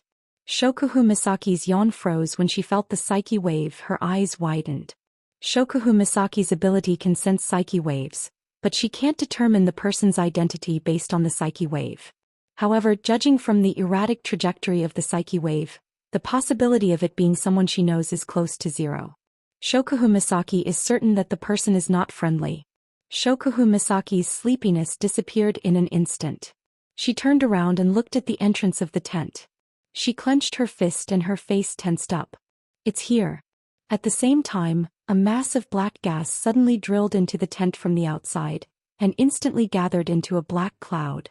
Shokuhu Misaki took a step back without hesitation. Whoosh! As soon as Shokuhu Misaki retreated, the dark clouds swirled and a gust of cold wind swept towards Shokuhu Misaki like a shadow, wrapping around her. Bang! Shokuhu Misaki's body suddenly glowed and turned into a ripple. When the black cloud hit the ripple, it was bounced back. Huh! Within the dark clouds, a surprised voice rang out as if surprised by the changes in Shokuhu Misaki's body, followed by a series of angry growls. Shokuhu Misaki heaved a sigh of relief. A transparent dragon-shaped armor appeared around her, protecting her. That was the real identity of Marie. Mental dragon armor. Since it was useless against Wu Yan, who has the body of a true ancestor, the armor he placed on Shokuhu Misaki saved her life. Of course, it's still too early to feel relieved. The dark cloud circled around the entrance of the tent and turned into the shape of a wolf. It had a long tail and fangs in its mouth. It looked like a black wolf wrapped in clouds. Shokuhu Misaki sucked in a cold breath. Woo! With a low growl, the black wolf opened its mouth and a black beam shot out from within. It let out a shrill whistle and pierced towards the dragon armor protecting Shokuhu Misaki. Clang! The dragon armor shuddered and its color faded. It almost collapsed. Shokuhu Misaki was shocked. She didn't care that the controller was not with her. She used all her strength to launch a mental attack and pierced into the dark clouds. Chi! Woo! A tearing sound was heard. The dark cloud around the black wolf shrunk and it howled in pain. The eyes of the wolf started glowing red. Shokuhu Misaki cursed in her heart. Her ability seemed to be effective against the black wolf, but it didn't have much of an effect. It's obvious that the black cloud, or rather the one controlling it, is much stronger than her. Much stronger than her. Is this the culprit behind the disappearance? Am I her next target? Shokuhu Misaki bit her lips and looked at the entrance that was blocked by the black wolf. She couldn't help but feel anxious. Escape? But the black wolf is blocking the exit. Scream? He was afraid that before he could even cry out, the black wolf's attack would have arrived. And from the way the Psyche Dragon armor trembled after blocking that attack, this C-grade rare armament dragon-shaped armor definitely wouldn't be able to block the next attack. Her weak body would also not be able to withstand a single blow and she would perish as well. Thinking of this, Shokuhu Misaki became even more anxious. Woo! While Shokuhu Misaki was panicking, the black wolf opened its mouth again, and a faint black light flashed in its mouth. Shokuhu Misaki instinctively closed her eyes. You're courting death. Just as the black light was about to shoot out again, a furious roar exploded like a clap of thunder. It soared into the sky and reverberated over the entire camp, waking everyone who was still in their sweet dreams. It also startled the patrolling personnel and Pelosi and Marcus who were in their respective tents. What's going on? Pelosi ran out of the tent in bewilderment. Marcus, who was still in the tent, had an ominous premonition in his heart. He hurriedly ran out of the tent, looked at Pelos and ran in the direction of the sound, accompanied by a group of patrol personnel. To be continued. Chapter 829. Using his secret magic to hide his tracks, he snuck into Shokuhu Misaki's tent as fast as he could, assassinated her and escaped with her body, pretending that she had gone missing. This was the entirety of Andrew's plan, a simple and clear one. Unfortunately, he'd miscalculated. He'd miscalculated from the very beginning. Andrew thought that Shokuhu Misaki's ability was to control people's minds, but that was only a small part of her ability. He did not expect her to be able to detect his presence through mental waves. That was how she discovered him from the start. Fortunately, Shokuhu Misaki may be able to detect other people's mental waves, but she can't use them to identify the person. As long as Andrew kills Shokuhu Misaki as fast as he can, his plan will still work. No matter what, he was still a Type 8 Divine Warrior, while Shokuhu Misaki was only in the lower middle of the Type 8 Divine Warriors. Her ability was a godly skill against those weaker than her, but against those stronger than her, even if it wasn't useless, it wouldn't have much of an effect. However, Andrew had miscalculated again. The existence of the dragon armor bought Shokuhu Misaki a little bit of time, and that little bit of time was enough to push Andrew to the brink of death. Bang! The black wolf formed by the dark clouds was sent flying as if it had been hit by a heavy hammer. It smashed into the top of the tent, which had been reinforced by magic and was harder than the walls. Soon after, it fell down and heavily smashed into the ground. A suppressed howl of pain was emitted from the black wolf's body, proving just how heavy the blow was. What is going on? Andrew, who was hiding in the black wolf, was hit so hard that his brain short-circuited. He couldn't react in time. By the time he reacted and controlled the black wolf to spring up from the ground, he finally realized it. Originally, there was only him and Shokuhu Misaki in the tent, but now there was an additional figure. Impossible. That was the first thought that came to Andrew's mind when he saw the figure. The exit was clearly blocked behind him, but this person in front of him? How did this person appear beside Shokuhu Misaki? Of course, not long after this thought arose, a gaze that was infinitely close to freezing point enveloped him, causing Andrew's heart to tremble violently. A fatal chill emerged from the bottom of his spine, instantly covering his entire back. He looked up. In front of him, the figure was holding Shokuhu Misaki in his arms. A pair of wine-red eyes stared at Andrew. Inside those eyes, there was a murderous aura that was like a volcano erupting. Andrew couldn't help but take a step back because of that murderous aura. Little Yen. She felt the familiar embrace. Shokuhu Misaki let out a sigh of relief. Her tense nerves finally calmed down. Her face paled as she clutched Wu Yan's shirt tightly. She didn't want to let go of his shirt. Little Chi. Seeing Shokuhu Misaki's pale face, Wu Yan was enraged. Even though he gave the dragon armor to Shokuhu Misaki, it was still his noble phantasm. Something happened to his noble phantasm, Wu Yan would be able to sense it. What's more, Wu Yan set up a telepathic spell on the girls. If the girls are in danger, Wu Yan would be able to sense it at the first instance. When Wu Yan sensed that Shokuhu Misaki was in danger, he used a teleportation spell to get here. The Black Wolf was about to deal the final blow to Shokuhu Misaki. If he came half a second later. Wu Yan's pupils started trembling when he thought of this. He couldn't suppress the fear that rose from the bottom of his heart. Along with it came a towering rage that could shake the heavens and earth. Misaki-chan. Wu Yan lowered his head, his demonic voice came from the depths of hell. Wu Yan couldn't see his expression. Take a step back. Shokuhu Misaki didn't feel any fear when she heard his demonic voice. Instead, she felt sweet inside. She nodded obediently and retreated to the back. Her starry eyes stared at Wu Yan with a mesmerized look in them. Contrary to Shokuhu Misaki, Andrew was so frightened by the terrifying voice that he took a step back. In his heart he felt a sense of danger urging him to leave. Sensing that sense of crisis, Andrew could not help but shout out in his heart, "Impossible! That brat is so young, it's already a miracle that he could reach the Type 8 realm at such a young age. How could he, a peak Type 8 warrior, feel threatened?" However, the next moment Wu Yan raised his head. When Andrew saw his face, he sucked in a breath of cold air. In the other party's eyes, the pair of wine-red eyes had turned golden. Carrying an extremely cold gaze, he stared at him closely, like a ferocious beast staring at its prey. Today, Wu Yan's voice was the coldest it had ever been in his life. If I let you escape from my eyes, then I, Wu Yan, will never step into the Spalier world again. The moment his words fell, a terrifying aura burst out from Wu Yan's body. The aura contained within had already far surpassed Andrew's peak. Boom! Outside Shokuhu Misaki's tent, Pelosi, Marcus, and the rest of the camp's guards had just arrived when the tent in front of them exploded. A powerful shockwave blasted out from the tent and swept across the entire area. Careful! Pelosi and Marcus were shocked. They hurriedly raised their hands to block in front of them, resisting the oncoming wind. But even so, they were still blown back a few steps. If even the two peak Tier 8 combatants were in such a state, the rest of the guards were even worse off. Those who were slightly stronger were only pushed back by the shockwave. However, those who weren't strong enough weren't as lucky.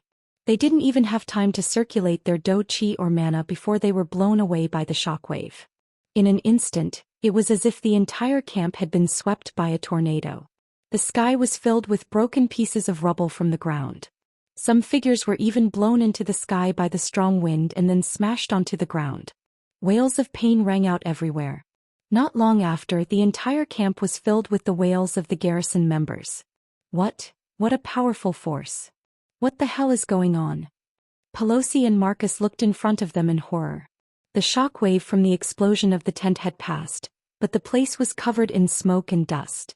Faint traces of fire could be seen flashing through it. A corner of the smoke suddenly protruded outwards and a figure shot out from there. Under the gaze of everyone present, the figure landed hard on the ground, bounced a few times, and fell in front of Pelosi and Marcus, who were at the forefront, with smoke and dust all over his body. Pucci. A mouthful of dark red blood sprayed out from the other party's mouth, dyeing his clothes and lips red, revealing a pale face filled with fear. Seeing this face, Pelosi's and Marcus' complexion changed rapidly. Andrew. Hearing the two people's shouts, Lucien quickly turned his head. When he saw Pelosi and Marcus, his eyes suddenly lit up and he shouted, "Pelosi! Marcus! Save me!" As soon as he said that, another voice came from within the cloud of dust. It was like a gust of wind had swept through the area. "Save you!" The sound of footsteps followed the sound and fell into the ears of everyone present. Andrew looked in the direction of the smoke and dust with a horrified expression. He sat on the ground and couldn't help but shuffle backward. The others also looked in front of them in horror. Who was it that could scare the peak stage 8 Andrew to this extent? Wu Yan slowly walked out of the smoke with Shokuhu Misaki behind him. Wu Yan looked at Andrew with an expressionless face. His voice echoed in the air. "You are right. No one can save you." Chapter 830. Looking at the figure that walked out of the smoke and dust and stepped on the collapsed ground, Pelosi and Marcus' pupils slowly shrank. Wu Yan. The entire place was silent. The word Wu Yan reverberated in the ears of all the guards present. Their expressions turned sluggish as they stared at the figure in front of them with their mouths agape. Could it be that the person who scared the peak Tier 8 Andrew to the point where he coughed up blood is the same Wu Yan who just graduated from Silveria World Institute? Silence ensued. No one dared to make even the slightest sound. Only Wu Yan's footsteps could be heard in this space. His footsteps were rhythmic and gave off an illusory feeling. If it wasn't for the painful wails coming from their bodies due to the shockwaves, they would have thought that they were dreaming. In the back, Shokuhu Misaki watched all of this quietly. She didn't react until she heard a few shouts behind her. "Shokuho!" Hinajiku, Mikoto, and the other girls all rushed to Shokuhu Misaki's side. "What's wrong?" Mikoto asked. "What happened?" "Yeah." Chuju looked at Wu Yan with a strange glint in her eyes. "What the hell is going on? I've never seen Yan like that before." Shokuhu Misaki smiled lightly. There was sweetness and bitterness in her smile, but most of it was helplessness. She slowly shook her head and explained the entire matter to the many young ladies in a simple manner. When the girls heard this, their expressions changed as well. They looked at Andrew in front of them with cold light and anger in their eyes. Don't come any closer." As Wu Yan got closer and closer, Andrew's expression became more and more fearful. His collapsed body kept shuffling backwards. It was as if something terrifying was approaching. That unbearable appearance made it hard for many to believe that he was actually a powerhouse at the peak of the 8th step. This also proved how much of an impact Wu Yan had on him. Wu Yan narrowed his eyes and he continued walking towards Andrew like he didn't hear anything. Andrew finally broke down. He turned around and shouted. Pelosi, Marcus, what are you guys doing? Hurry up and save me. Pelosi and Marcus finally reacted and hurriedly stepped forward. Stop. Wu Yan glanced at them indifferently and ignored them. He looked at Andrew again and a surge of mana surged out of his body. He raised one hand and from the looks of it he wanted to kill Andrew. I told you to stop, didn't you hear me? Marcus was enraged. Ice blue Do Chi also surged out from his body, but almost at the same time, a flame and a gunshot impatiently resounded. Then behind Marcus, a huge flaming battle axe and an ancient long rifle were pressed against his head. I can't allow you to move around like that. Kotori, who was in her fairy form, she was wearing a kimono and holding her Scorch Destroyer demon. She had a sinister smile on her face. I didn't allow you to get close to my brother.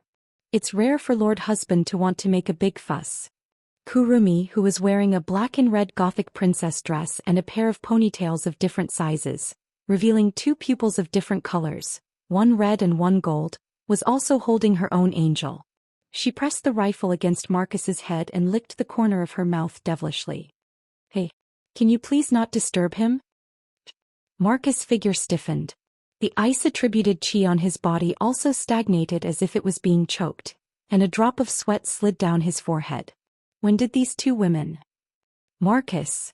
Pelos exclaimed and reflexively intended to step forward to rescue, but he soon froze like Marcus, not daring to move again.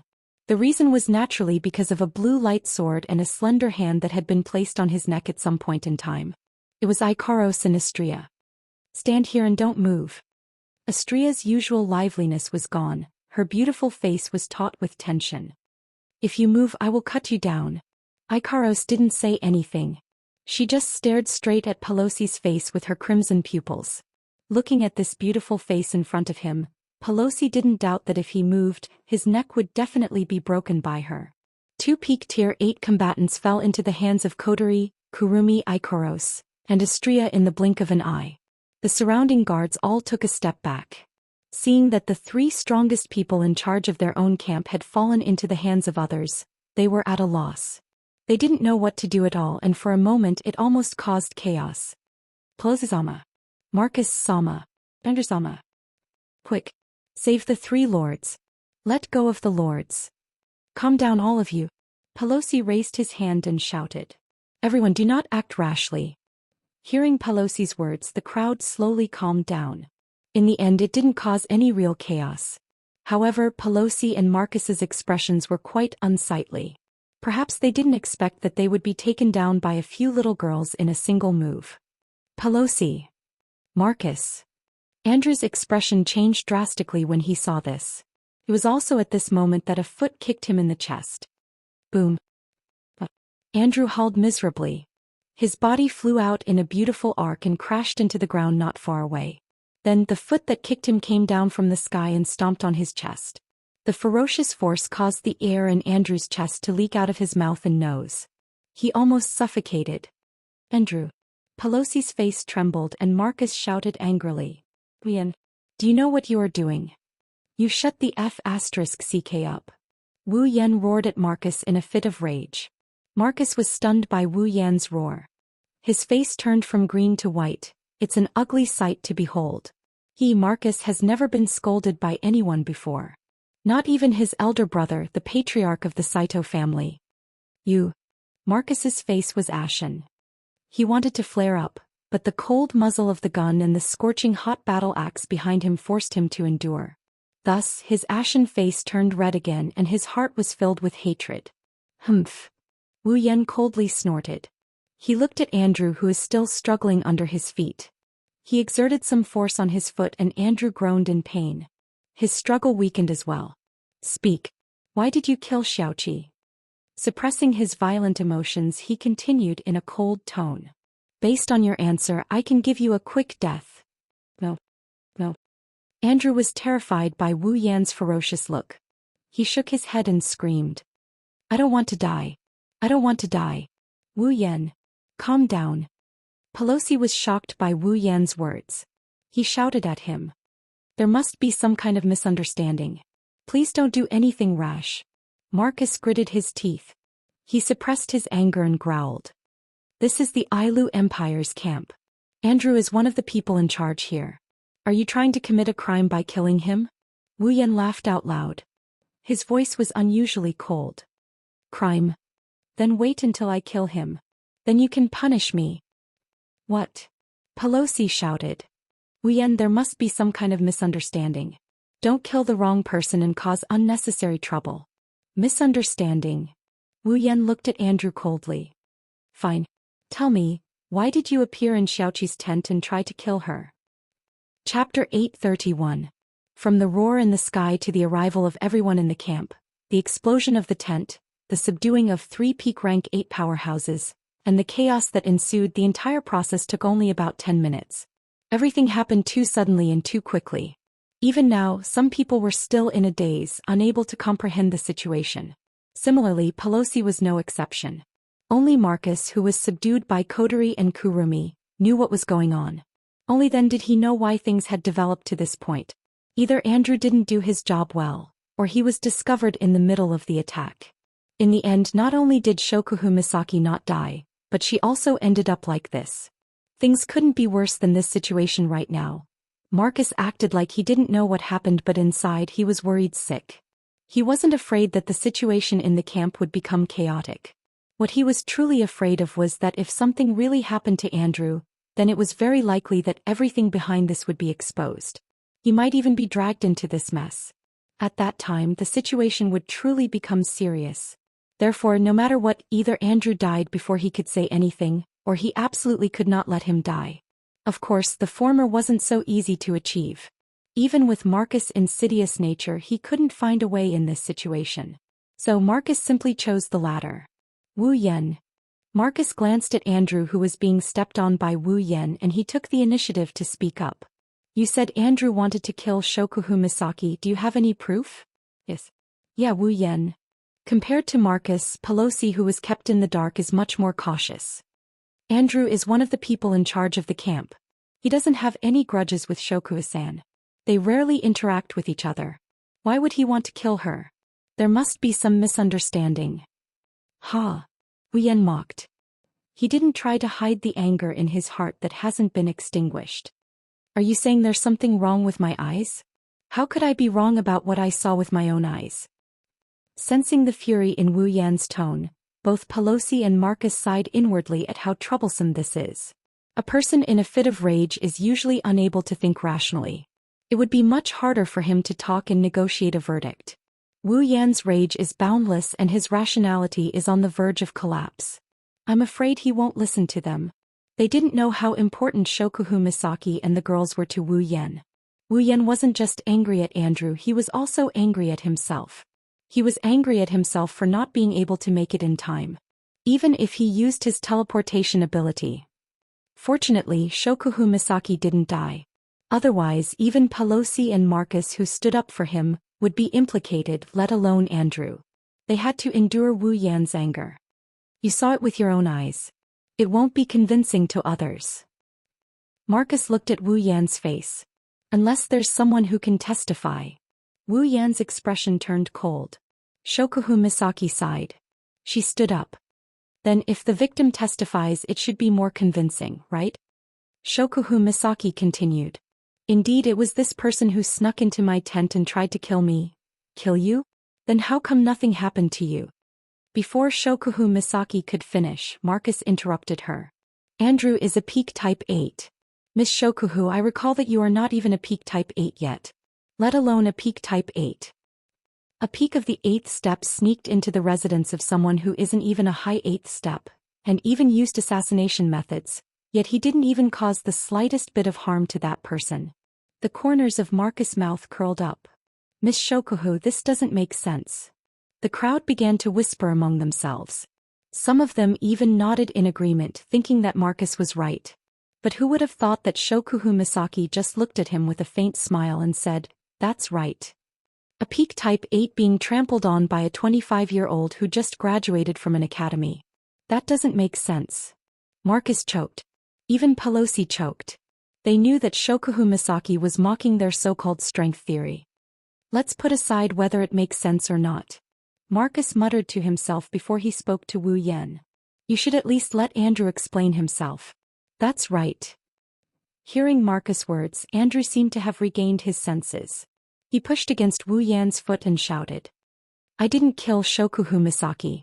I heard her roar and rushed over to check on the situation. The moment I entered the tent, you kicked me out. I don't know what happened. The crowd suddenly burst into an uproar. Marcus grinned and unconsciously puffed out his chest. Wu Yan, based on the current situation, it seems like you were the one who indiscriminately attacked him. Wu Yan laughed. He was happy but angry at the same time. There's no evidence for what we said and it's not persuasive at all. Instead, what he said became the situation that you mentioned. Believing the suspect's words instead of the victim's words? This is the first time I've heard of this. Is this the law of the Ailu Empire? That's really strange. Marcus pursed his lips and said, You don't have any evidence to prove that what you said is true, do you? Proof? Wu Yan clenched his fists and laughed. Are you kidding me, uncle? I can take his life any time I want. Do I need proof? Marcus took a deep breath. He was speechless. Pelosi stepped forward and tried to persuade him. How about this? Wu Yan let go of Andrew. We will investigate this matter. Before that, we will keep an eye on him. Not only did Wu Yan laugh, Shokuhu Misaki, Kotori and the others laughed as well. It was a very sarcastic laugh. You guys are here to investigate? Wu Yan snickered at Pelosi and Marcus. Do you think I don't know the way your higher-ups turn big problems into small ones and small ones into nothing? Wu Yan looked at Andrew as if he was annoyed. His eyes were filled with killing intent and anger. Looks like you're not going to answer my question. Seeing the murderous intent in Wu Yan's eyes, Marcus cursed under his breath. He roared at Wu Yan. Wu Yan. He's from the Ladine family. He's the person in charge of this camp. If you kill him, you'll be making an enemy out of the entire Ailu Empire.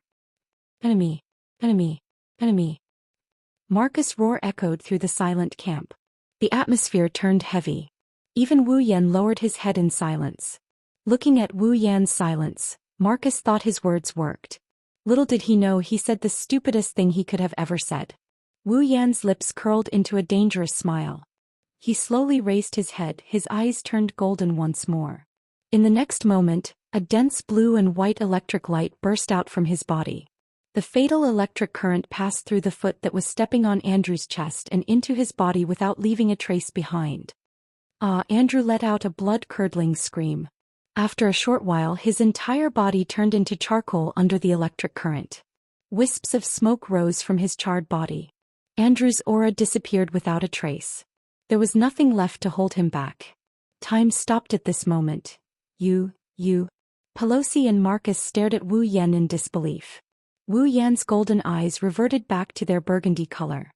He tilted his body and looked at Marcus, who is still in a daze. I'm the one who killed him. Don't get it wrong. Wu Yan waved his robe and he walked away. The girls followed after him, leaving the rest of the crowd behind. They stared at Andrew's charred body in silence. They didn't say anything for a long time. Chapter 832. Bastard. Bang. Marcus slammed the table in front of him into smithereens. His eyes were bloodshot as he panted heavily. The hatred in his heart didn't lessen at all. He wanted to destroy everything in his tent. Those who know Marcus know that he has a bad temper, a very bad one. Once his temper flared up, even a mosquito flying in front of him would become the source of his anger. Usually, at this time, the servants in charge of taking care of Marcus' daily life would suffer because they would become Marcus punching bags and might even lose their lives. If it wasn't for the fact that Marcus was the second in command of the Saito family, and if it wasn't for the fact that he was a peak stage 8th Order warrior, he would have offended a lot of people already. But no matter how bad Marcus's temper was, the number of times he lost his temper was second only to the number of times he lost his temper during mealtimes. Originally, Marcus was already pissed off when Mikoto and Shokuhu Misaki brought the entire Misaka Corps to this camp. But now, not only was his secret activities investigated by Pelosi, Shokuhu Misaki even came and tried to assassinate Mikoto but failed in the end. This was not the most important thing. The most important thing was that he was being threatened by two little girls with weapons against his head in front of so many people. He wanted to save Andrew's life, but in the end, Andrew was killed right in front of his eyes because of his words. Andrew's death was one thing. Although both of them were in the same boat and were partners in the same plan, their relationship wasn't that good. The one Marcus couldn't stand was Wu Yan. Not only did he not listen to his last words, he even killed Andrew on the spot. Marcus's face was completely destroyed. There were even rumors in the camp that Wu Yan didn't show any mercy because Marcus's threat to become the enemy of the entire Ailu Empire angered him. That was why Andrew was killed. How could the proud and arrogant Marcus endure this? Wu Yan, the hatred in his heart didn't decrease but increased instead. Marcus' mind was filled with that contemptuous and sneering face. Moreover, it was becoming clearer and clearer. It was so clear that Marcus wanted to smash his head on the spot. Ah! Marcus bellowed and his ice-attributed chi burst out in an explosive manner. Like a ripple, it swept through the entire tent. Anything that came into contact with the icy blue Do Chi wave would be frozen into ice within a breath's time. Then with a crack sound it would be crushed into powder. By the time the chi ripples on Marcus' body subsided, apart from an empty tent, the bed, table, chair, tools and so on had all disappeared from the huge space. Marcus's teeth were still grinding but his mind had calmed down. He clenched his fists. Now that things have come to this, Andrew is dead. There's no way to bring him back. What he should do now is think about what to do next. This time Andrew is dead. Luckily he didn't expose himself. The inside story wasn't discovered. The disappearance wasn't solved bit by bit. The plan is still in progress. Wu Yan's attack was too sudden. Andrew didn't even have time to react. He didn't even get a chance to say a word before he died. Andrew was aggrieved, but it wasn't a bad thing for Marcus. The only downside is that Andrew is dead. I can only carry out the rest of the plan. If I rely on myself, the harvest will definitely decrease. When that happens, the master will not be happy. I'm afraid I'll have a hard time. Marcus hated Wu Yan for killing Andrew and causing him to fall to this extent. If he could, he would kill Wu Yan right here and now. Unfortunately, Marcus didn't have much confidence in facing Wu Yan. Andrew was also at the peak of the 8th rank like him.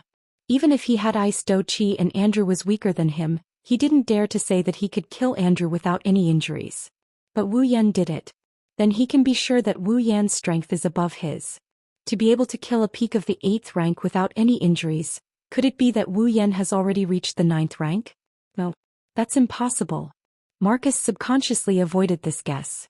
It's not that he knows Wu Yan's true strength. It's just that he doesn't want to admit that the person he hates has already climbed to the peak of the 9th rank. With this thought in mind, Marcus thought of 3 possibilities. First, before the tent exploded, the one who injured Andrew wasn't Wu Yan but the 2 other 9th rank powerhouses. But this possibility can be ruled out. Ignoring the fact that the 2 9th rank powerhouses didn't arrive until later, if it was someone else, then Andrew wouldn't be so afraid of Wu Yan. The only explanation is that he did it himself. Second, Wu Yan must have teamed up with Shokuhu Misaki to defeat Andrew. But that doesn't make sense either. If he teamed up with Shokuhu Misaki, then even if Andrew was defeated he wouldn't be afraid even if his life was in danger. No matter what, he's still a peak of the 8th rank. The last possibility is that Wu Yan did it alone. Only if he did it alone and defeated Andrew without any injuries could he have caused Andrew to be in such a state. But that shouldn't be his true strength. It should be some treasure left behind for him.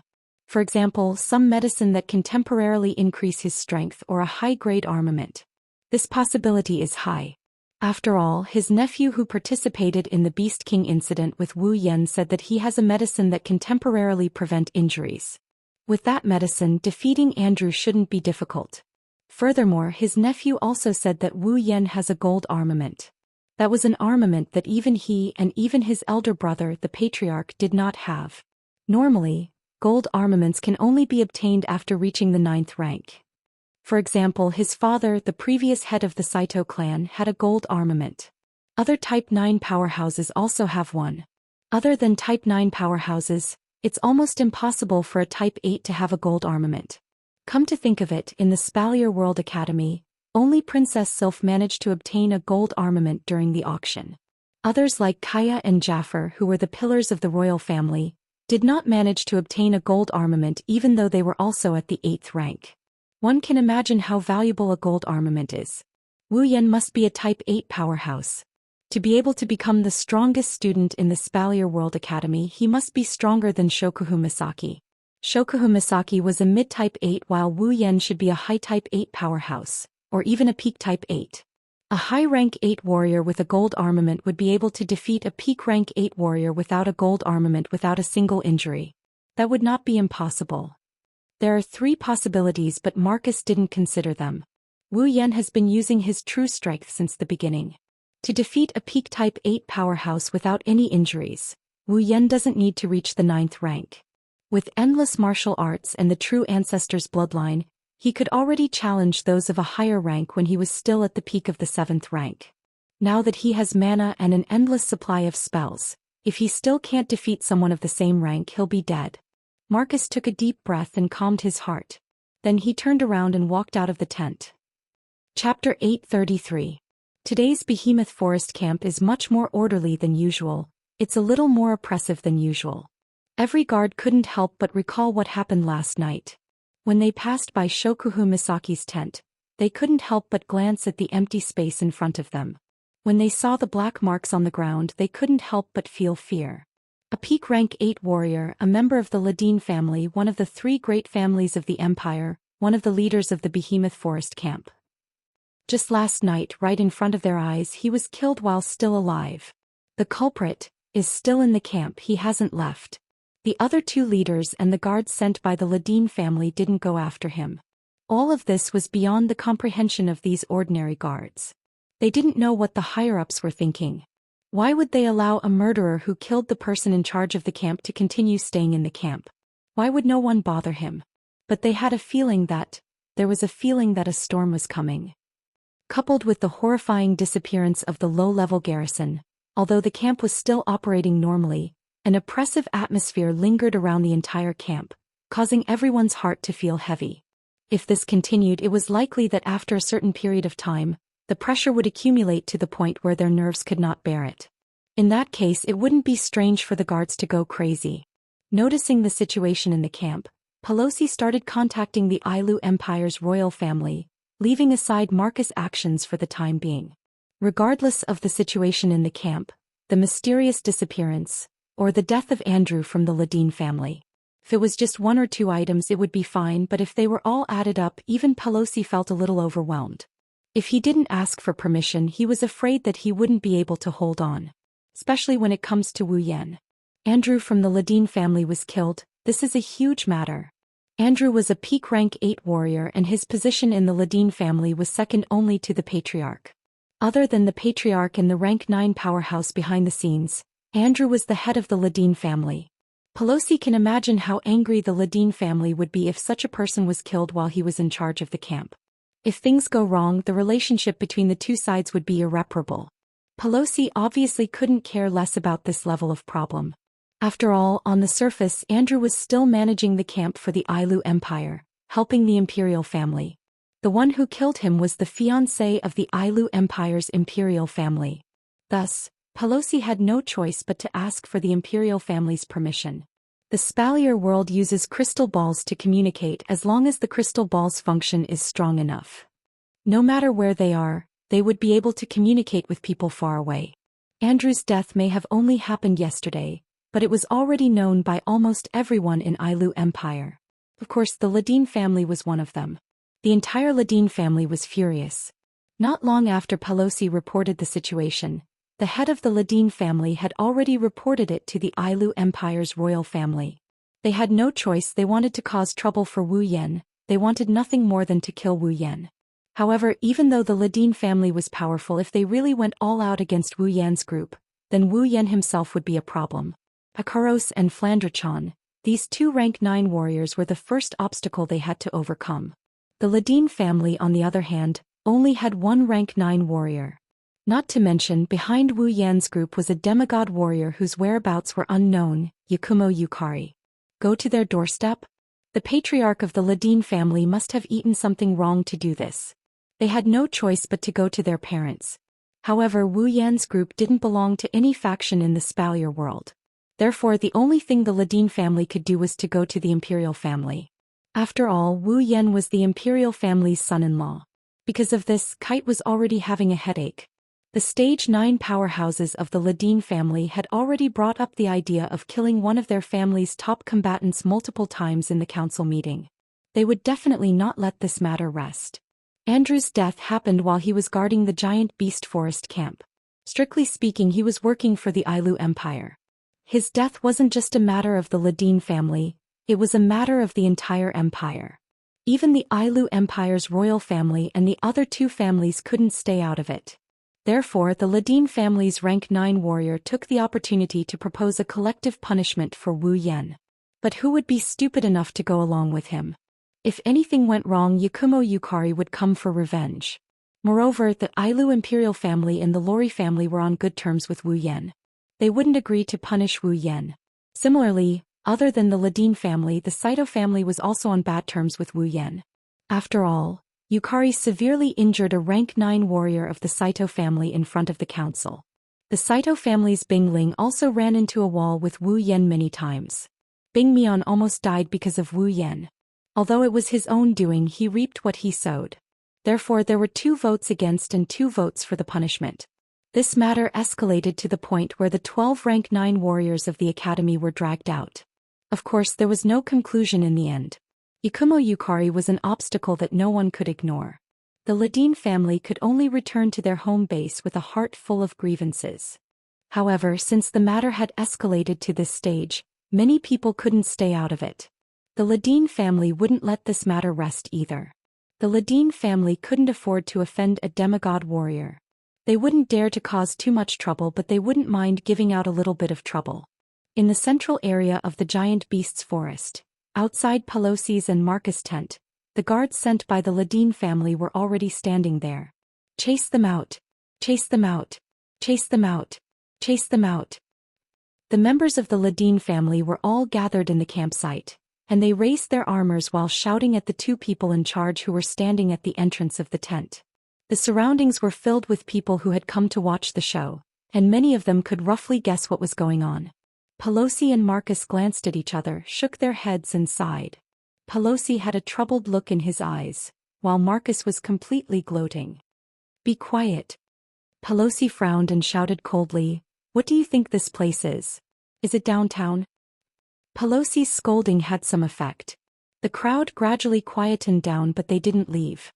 It was obvious that they weren't going to let this matter rest. Not long after, one of the leaders walked out. "Sir Pelosi, Sir Marcus." He bowed to the 2 people in charge of the camp, but his tone wasn't polite at all. "We know that our actions have caused trouble for you, my lords, but please understand that we really cannot stay in the same place with a group of criminals who do not obey the camp's management, act alone, and do things without any scruples. Therefore, please drive these outsiders out of the camp, my lords. Otherwise, we really can't be at ease." "Yes, yes." As soon as the leader finished speaking, someone immediately responded, "Who knows when they'll attack us if they're unhappy? We're not their opponents." Not only the people from the Ladin family, but even the people who were watching the commotion exchanged glances with each other and began to ponder. Some of them also responded, and it seemed that they had the same concerns as Lin Li. As time went by, more and more people responded. At this point, there were so many voices that they couldn't be separated. If this continued, everyone in the camp would participate in this matter. Things were getting serious. Chapter 834. That's right. Who would dare to live in the same camp as a person who didn't care about anything and killed at will? Wu Yan did mention that Andrew ambushed Shokuhu Misaki last night. However, Wu Yan didn't have any evidence to back up his claim. He didn't go through a thorough investigation before killing Andrew. His actions made many people uneasy. They're afraid. They are afraid that one day they will accidentally walk into Wu Yan's gun and lose their lives. The Behemoth Forest camp isn't like the outside world. The people here are here to protect the Behemoth Forest and the Ailu Empire. Outside, murders happen every day. The Spalier world is a place where the strong are respected. But in this camp, there hasn't been a single murder since the camp was built. Because everyone here was a living force that could fight against the magical beasts. Just like in ancient times, killing someone is as easy as nodding. But in the same army, who would dare to kill each other without breaking any rules? They are all comrades. In addition, the guards stationed in the camp were all people sent by some forces. Killing one of them was very likely to implicate the whole family behind him. At that time, it was very likely that it would evolve into a fight between families. That would be a really big deal. The guards in the camp all knew that fighting and competing for benefits was a common thing here. However, if someone died, it wouldn't be so easy to solve the problem. Therefore, no matter how serious the conflict is, they will try their best to avoid killing each other. However, Wu Yan and his group didn't have such scruples. Even a peak rank 8. If he dared to kill the Ladin family, who wouldn't he dare to kill in the camp? Ladin family took advantage of the crowd's thoughts and organized this operation. They wanted to unite the guards in the camp to pressure the higher-ups. Pressure Wu Yan. They don't believe that Wu Yan would just kill everyone in the camp. It's hard to argue with the masses. Small fries have their uses. When everyone in the camp started to reject Wu Yan and co., it means that they want to stay in the camp for as long as possible. That was also impossible. Knowing this, Pelosi felt troubled and Marcus gloated over their misfortune. If Wu Yan and co. were to be kicked out of the camp, he would be the happiest person to be the one who would feel the most joy. However, they had forgotten about it. There's no need for Wu Yan and his group to stay in the camp. If it weren't for the Misaka sisters, Wu Yan would have left with the group of girls. Who wants to stay? The Misaka sisters hunted for resources in the giant beasts forest every day. Killing demonic beasts gave Wu Yan quite a bit of EXP. However, those EXP are nothing compared to the treasures inside the ring of gold. Every member of the party is tier 8 and above. It's just a bland meal for them. It would be a pity to abandon them.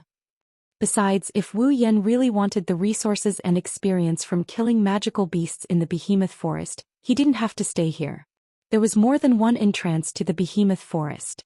He believed that the camps of the Baruba and Fea empires would be there. They should be happy to accept his group's arrival. It could only be said that the Ladin family's wishful thinking had worked.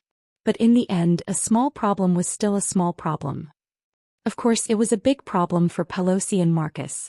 Hearing the responses around them, how could the two of them not understand the nature of the Ladin family's operation this time?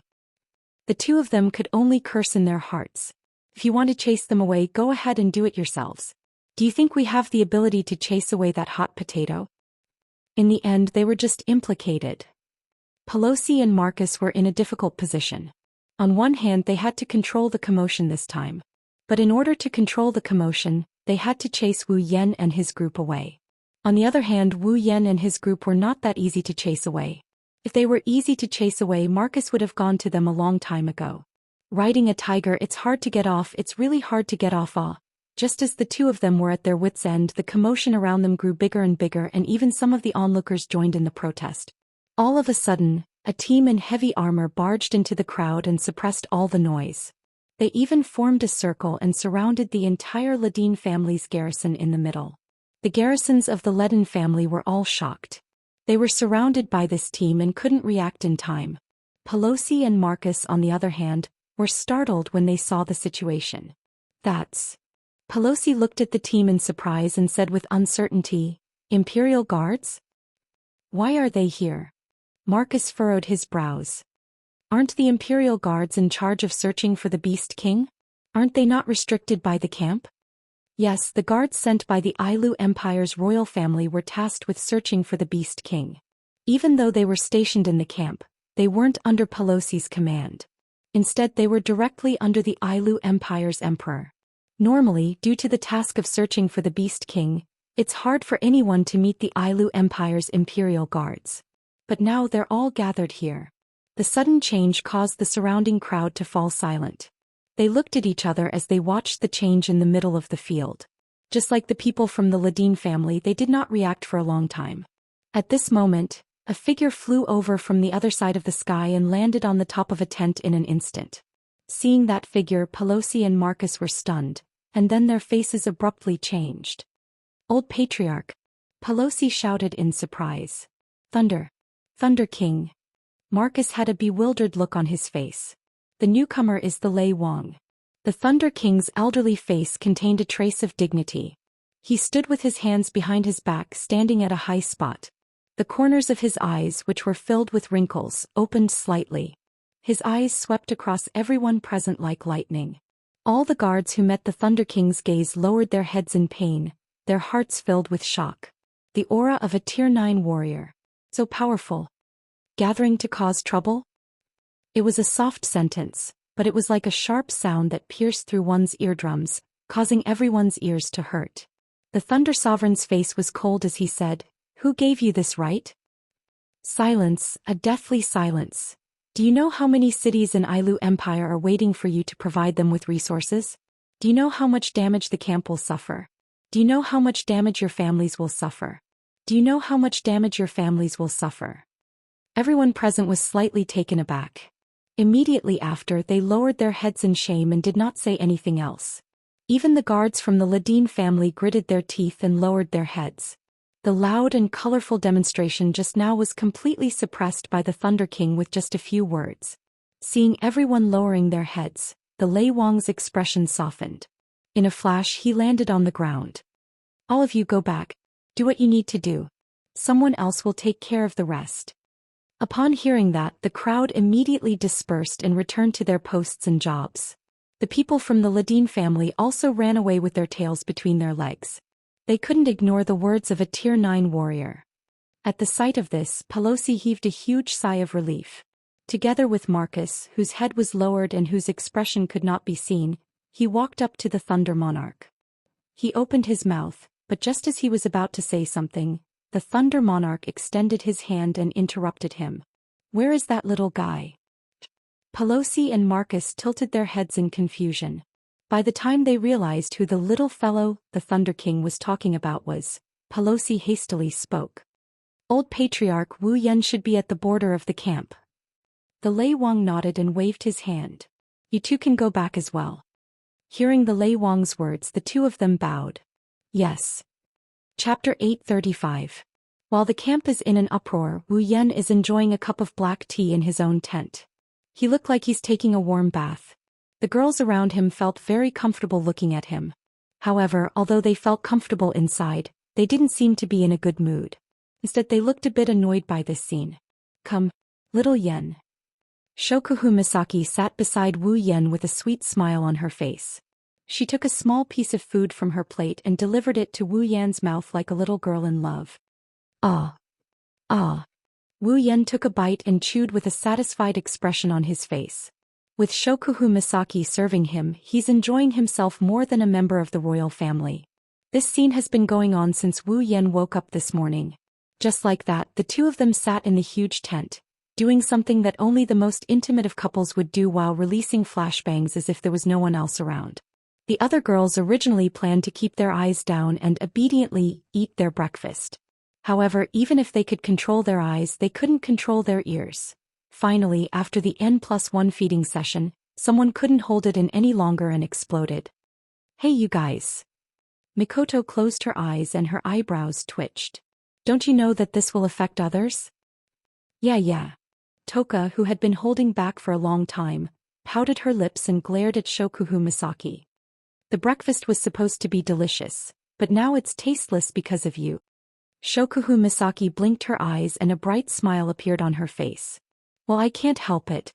After all, Xiaoyan's actions last night were very touching. In order to express his gratitude, shouldn't he do this?" "There are many ways to thank someone," Mikoto grumbled. "Why do you have to do it this way? Isn't this normal?" Shokuhu Misaki pointed at her lips with a finger. "Isn't this how couples do things?" When the word couple entered the girls' ears, they couldn't help but waver. They looked at the food in front of them and thought about taking Shokuhu Misaki's place. Their faces turned red. That's true." Mikoto hesitated for a moment, but she still said it in exasperation. "But it's still very, very unpleasant. Can't you do it in a different way?" "Is that so?" Shokuhu Misaki tilted her head. She seemed to have thought of something and her face blushed a little. She acted like a little girl and stole a glance at Wu Yan. Then, "Little Yen, I'll give you your reward, tonight." Pfft. Wu Yan lost his cool and spat out everything in his mouth. The veins on the surrounding girls' foreheads popped out. In addition to Kurumi, who had a seductive smile on her face, Toka, who didn't know what was going on, and Flandre-chan and Yoshino, who were still in a daze, the other girls' pretty faces were all red. "You woman." Sparks flashed across Mikoto's forehead as she tried to suppress her anger. "You must have done it on purpose." There's nothing bad about it." Kurumi covered her mouth and chuckled. The corner of her mouth raised into an incomparably evil arc. Her cheeks were red and her eyes were misty. "I don't even have the chance to do it. When will Aotsuma make a scene for me?" Hey. Kotori squinted her eyes and looked at Kurumi speechlessly. "I knew it, you're the most dangerous one." Anyway. Mikoto stood up and yelled at Shokuhu Misaki. "Stop what you're doing." All right. Shokuhu Misaki pursed her lips and placed the thing in her hand on the table. Mikoto wasn't the only one who felt the same way. Even Chuju, Kotori, Toka and the others breathed a sigh of relief. Shokuhu Misaki's flashbangs put a lot of pressure on them. Unfortunately, right after they breathed a sigh of relief, Shokuhu Misaki's next sentence made them realize that they were too sweet. "Little Yen, I'll make it up to you tonight." Hinajuku and Kotori raised their hands and covered their foreheads. They couldn't bear to watch anymore. Mikoto's body was crackling with electricity. Her body was trembling. Obviously she couldn't take it anymore. Just as Mikoto was about to give Shokuhu Misaki a bento, an old voice with a bitter smile came from the tent. "The campsite is about to be turned upside down because of you two, and here you are flirting with each other. I really don't know what to say about you two." The noisy crowd was startled and quickly turned their heads to look at the source of the sound, which was the entrance of the tent. There, the Thunder King was looking at them with a helpless expression. He looked like he wanted to say something but was unable to express it, looking extremely conflicted. "Grandpa Lei Wang." Wu Yan stood up in shock. "Why are you here?" "Why am I here?" "I'm here to watch a good show." Lei Wang grumbled at Wu Yan. "You caused such a big ruckus that His Majesty almost lost his throne. If I didn't show up, who knows what kind of ruckus you guys would have caused in this camp." Wu Yan scratched his face awkwardly and mumbled. "Is it that serious?" What do you think?" Lei Wang rolled his eyes. "The person in charge of the campsite, the second in command of the Ladin clan, one of the 3 major clans. He was a pinnacle tier 8 and you killed him just like that. Tell me, is it serious?" "Yes. It does sound serious." Wu Yan pursed his lips and looked at Lei Wang. "But if I had to choose again, I would still kill him." "That's right. Let's not talk about one more time, even if it happens 1,000 times, 10,000 times, Wu Yan wouldn't show any mercy. It wasn't just because the girls were his reverse scale. It was also to tell the world that anyone who dares to touch the people around him must be prepared to die. The girls behind Wu Yan felt a warm feeling in their hearts. Shokuhu Misaki couldn't help but smile sweetly. Lei Wang paused and laughed bitterly. "You." Lei Wang sighed and his expression turned serious. He asked Wu Yan in a serious tone. "Little guy, I have a question for you. Did you kill Andrew because he wanted to hurt your little girlfriend?" "Master." "Grandpa Lei Wang." Wu Yan shook his head helplessly. "We haven't known each other for long, but do you think I'm the kind of person who would kill the innocent?" "Yes. If I thought you were like that, I wouldn't have come here." The Thunder Emperor snorted coldly without hesitation. "I'm just making sure. Don't worry, as long as you're telling the truth, I can guarantee with my life that no one will dare do anything to you." Wu Yan and the girls looked at each other and smiled. "Grandpa Lei Wang, don't worry." Wu Yan grinned, his wine-colored eyes flashed with a strange glint. "If you want to touch me, you should at least consider your own strength." "Oh." Lei Wang looked at Wu Yan in shock before he guffawed. "I almost forgot. You little brat, you can even casually kill a peak rank 8 powerhouse." Wu Yan chuckled before his expression changed. He took a step forward and stood in front of Lei Wang. "Grandpa Lei Wang, I have something to tell you." Lei Wang retracted his smile when he saw Wu Yan's serious expression. "Looking at you, it seems like it's something important." "Not really, just a suspicion." Wu Yan whispered something into Lei Wang's ear. Lei Wang listened quietly and his expression changed after a while. Shock, anger, suspicion, all sorts of emotions flashed across Lei Wang's face. In the end, he nodded at Wu Yan and did not say anything else. The girls didn't say anything, they seemed to know what was going on. Chapter 836. Late at night. After a day of activity, every guard in the camp seems to be tired. They all went to bed early and are now sound asleep. In the dark of the night, the camp is dotted with flames. That is the sign of a bonfire burning. In the forest of tents, there is a bonfire burning slowly at regular intervals so that the vision here is not too dark. The night watch patrol team passed by one bonfire after another. However, they seem to be like the guards who are sound asleep. After the day's events, they are slightly exhausted.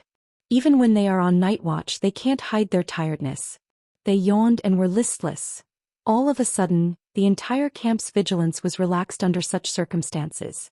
When the night is at its darkest, outside of a large tent in the center of the camp, a gentle breeze blew in and enveloped the area.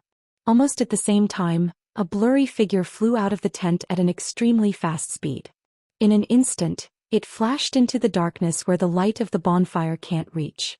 The surrounding patrols only felt a gust of wind blow past their cheeks. After that, they didn't feel anything and continued to patrol. They didn't know that beside them in the darkness, a pair of cold eyes were scanning the area, observing the situation. Under the cover of the night, the figure flashed through the blind spots of the patrols. Every time he stopped, he would arrive at a place where the light of the bonfire couldn't reach and where the patrols passed by just a second ago. He is very well hidden. Looking at his performance, even if he didn't go through professional training, he must be doing these kinds of sneaky things often. The bright moon in the sky silently descended. Time passed slowly. After a dazzling flight, the figure finally arrived at the edge of the camp. Hiding from the eyes of the night watchers, he left the camp in a flash. He rushed towards the direction of the behemoth forest. After leaving the camp, the movement of his figure began to become unscrupulous. His movement was no longer based on caution but on speed. Under the cover of an icy blue Douqi, he elongated his figure at an incomparably fast speed.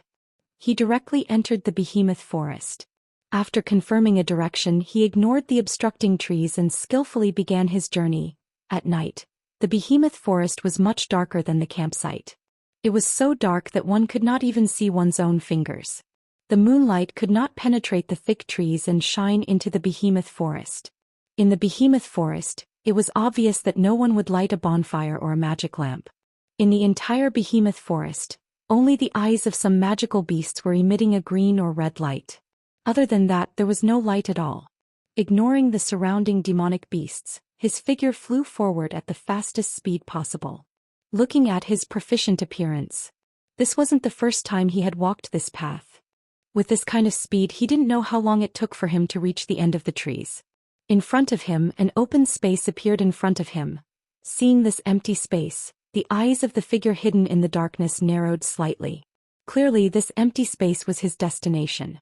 However, not only was there not the slightest bit of joy from reaching their destination in his eyes, it was instead filled with indescribable caution and fear. His fearful expression caused his flying figure to slow down quite a bit. However, after a flash, his figure once again increased his speed. He continued to fly forward until he passed through the forest. Standing in the open space, the moonlight lost its object and shined on the figure, exposing his full appearance to the air. Impressively, it was Marcus. Marcus raised his head and looked forward. At the end of the open space there was a barren mountain. There was not a single blade of grass growing on the barren mountain, giving it a lifeless appearance. In the middle of the mountain, there was a very well hidden and not easy to attract attention to, there was a cave. The cave was small and the entrance was small. However, upon closer inspection, the inside was very spacious, at least 100 meters in diameter. Looking at the pitch-black cave entrance, Marcus gradually lowered his head and lost his mind. His memories returned to that day. That was not long after the Beast King's existence was confirmed. In order to build a camp that could resist the invasion of magical beasts, Marcus, Pelosi, and Andrew were ordered by their respective patriarchs to bring a group of people to the behemoth forest. Just like the other two empires, they built a camp. After the establishment of the camp, Marcus was the first to understand the potential value of the camp. He wanted to fish in troubled waters and collect the resources that the people in the camp worked hard to hunt every day. Most of them would be turned over to his family, while a small portion would be pocketed by him to enrich his own pockets. Originally, everything was going well. However, during a coincidental trip, he and Andrew coincidentally discovered this barren mountain in the behemoth forest. They also discovered this strange cave. This strange cave that had never been discovered before naturally attracted the attention of the two. Relying on their skills and courage, the two peak 8th rank powerhouses did not hesitate and directly entered the cave. Who knew that after entering there would be nothing inside, only an empty space. Seeing this, Marcus and Andrew looked at each other, a little disappointed. After all, in the behemoth forest there might be some hidden treasures. The two entered the cave with this thought in mind. There was nothing wrong with this idea. Unfortunately, they were too blinded by greed. It was this greed that caused them to fall into eternal damnation. The two thought that there was nothing in the cave, but suddenly they discovered a figure in the deepest part of the cave. The two were shocked. They did not expect that there would be traces of someone in such a place. At this time, the figure also discovered them. Noticing Marcus and Andrew, the figure hastily attacked without saying a word. The two of them were scared out of their wits as soon as they saw the two of them. They could not even resist. The two peak 8th rank powerhouses were instantly defeated and subdued by the figure. Marcus and Andrew were terrified. They thought that they were going to die, but they didn't expect that when they closed their eyes and waited for death, the other party didn't kill them. Instead, he asked them if they were willing to be his slaves. People under the eaves have no choice but to lower their heads. In this situation, the two did not dare to refuse. They quickly nodded and agreed, but in their hearts, they did not have the slightest intention of submitting. They started to fantasize about escaping. Unfortunately, their wishful thinking was completely destroyed by the figure's next move. It wasn't anything strange or shocking. The other party just stuffed two strange-colored insects into their stomachs. It was these two insects that caused Marcus and Andrew to lose the ability to resist. Because these two insects seemed to be able to live in a person's body and listen to the other's orders. When the other ordered the insects to bite, the insects would bite, and the target was their internal organs. Without a doubt, the two were once again scared out of their wits. They repeatedly said that they would not betray their master's orders and would die for their master. Since those two insects can bite their internal organs, it would only take a few minutes for them to completely devour their internal organs and crawl out of their bodies. Under the threat of life and death, no matter how unwilling the two were, they could only acknowledge the other as their master and work for him. However, the strange thing was that the other party did not make things difficult for the two of them, nor did he ask them to do anything earth-shattering. He only asked them to send a few humans to him every day, and they must have cultivated before. As for their rank, the other party did not have any requirements. Such a strange order. Of course, Marcus and Andrew were full of doubts, but they didn't dare to ask anything and respectfully agreed. This was the cause of everything. Because of this, Marcus and Andrew had the idea of sending the low-ranked guards to this place. As for what happened to those people, the two had no idea. Chapter 837. Looking at the pitch-black hole in front of him that seemed to represent the abyss, Marcus smiled bitterly. Back then there were two of them, but now he was the only one left. Even with Marcus's temperament, he couldn't help but feel a burst of sorrow, accompanied by a strong sense of sympathy. Who knew if he wouldn't be able to come the next time? Marcus forcefully shook his head as if he wanted to get rid of the thought that made his heart tremble. He took a deep breath of the cold night air and calmed the complicated emotions in his heart. He lifted his foot and walked into the cave before him. The surrounding light rapidly dimmed at a speed visible to the naked eye. The surrounding atmosphere became deathly silent and frightening. Even the temperature seemed to have dropped a little. Marcus was already used to all of this. He expressionlessly walked inside until he reached the end of the cave. Marcus's footsteps suddenly stopped. The tall rock wall was 10 meters in front of him. The surrounding area was very wide. Aside from rocks, there was nothing else. It looked like an ordinary cave. But Marcus's eyes were fixed on the figure in front of him, in other words, the figure in the shadow of the rock wall. As usual, when Marcus saw this figure, his pupils couldn't help but tremble. Then he hurriedly knelt on the ground and lowered his head. "Master!" The echo of the shout spread throughout the entire cave. It maintained this state for more than 10 seconds before the echo slowly dissipated. However, the figure didn't have the slightest intention to pay attention to Marcus. There was still no movement. Marcus didn't say anything. He lowered his head and quietly waited. Until a certain moment, the figure gradually swayed.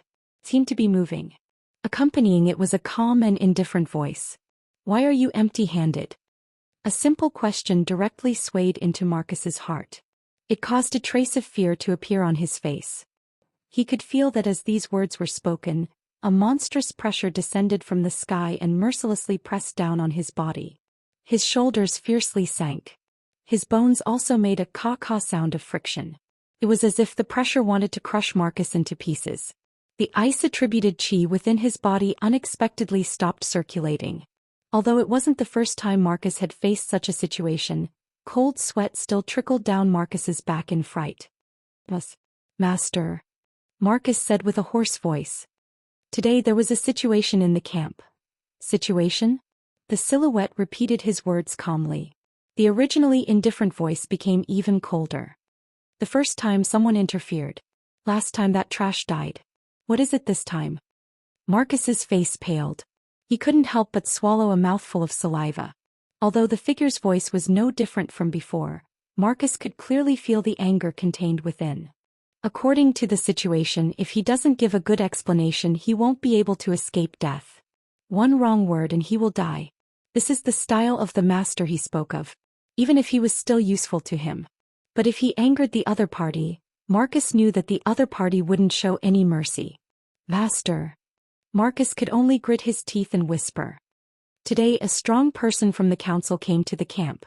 A Tier 9 fighter. A Tier 9 fighter. The figure's voice paused. Then he said with slight dissatisfaction. Didn't you say that there are no Tier 9 fighters in the camp? The strongest ones are the few of you. Master, that Tier 9 fighter is here for another person. He's here for another person. Marcus replied respectfully. Normally, a Type 9 expert would not appear in the camp. However, that Type 9 expert has a good relationship with the person who killed Andrew. He is here for this matter as well. The one who killed Andrew. Marcus didn't know if it was an illusion, but he felt that his master seemed to care a lot about the one who killed Andrew. Wu Yan. You're talking about the one called Wu Yan, right? The figure's voice turned cold again. What does that have to do with you coming here empty-handed? Master. Marcus bitterly clicked his tongue. With that rank 9 powerhouse around, this subordinate doesn't dare to act rashly. He's a member of the board. Once he discovers something, not only this subordinate but even you, master, might be implicated. Hearing that, the figure went silent.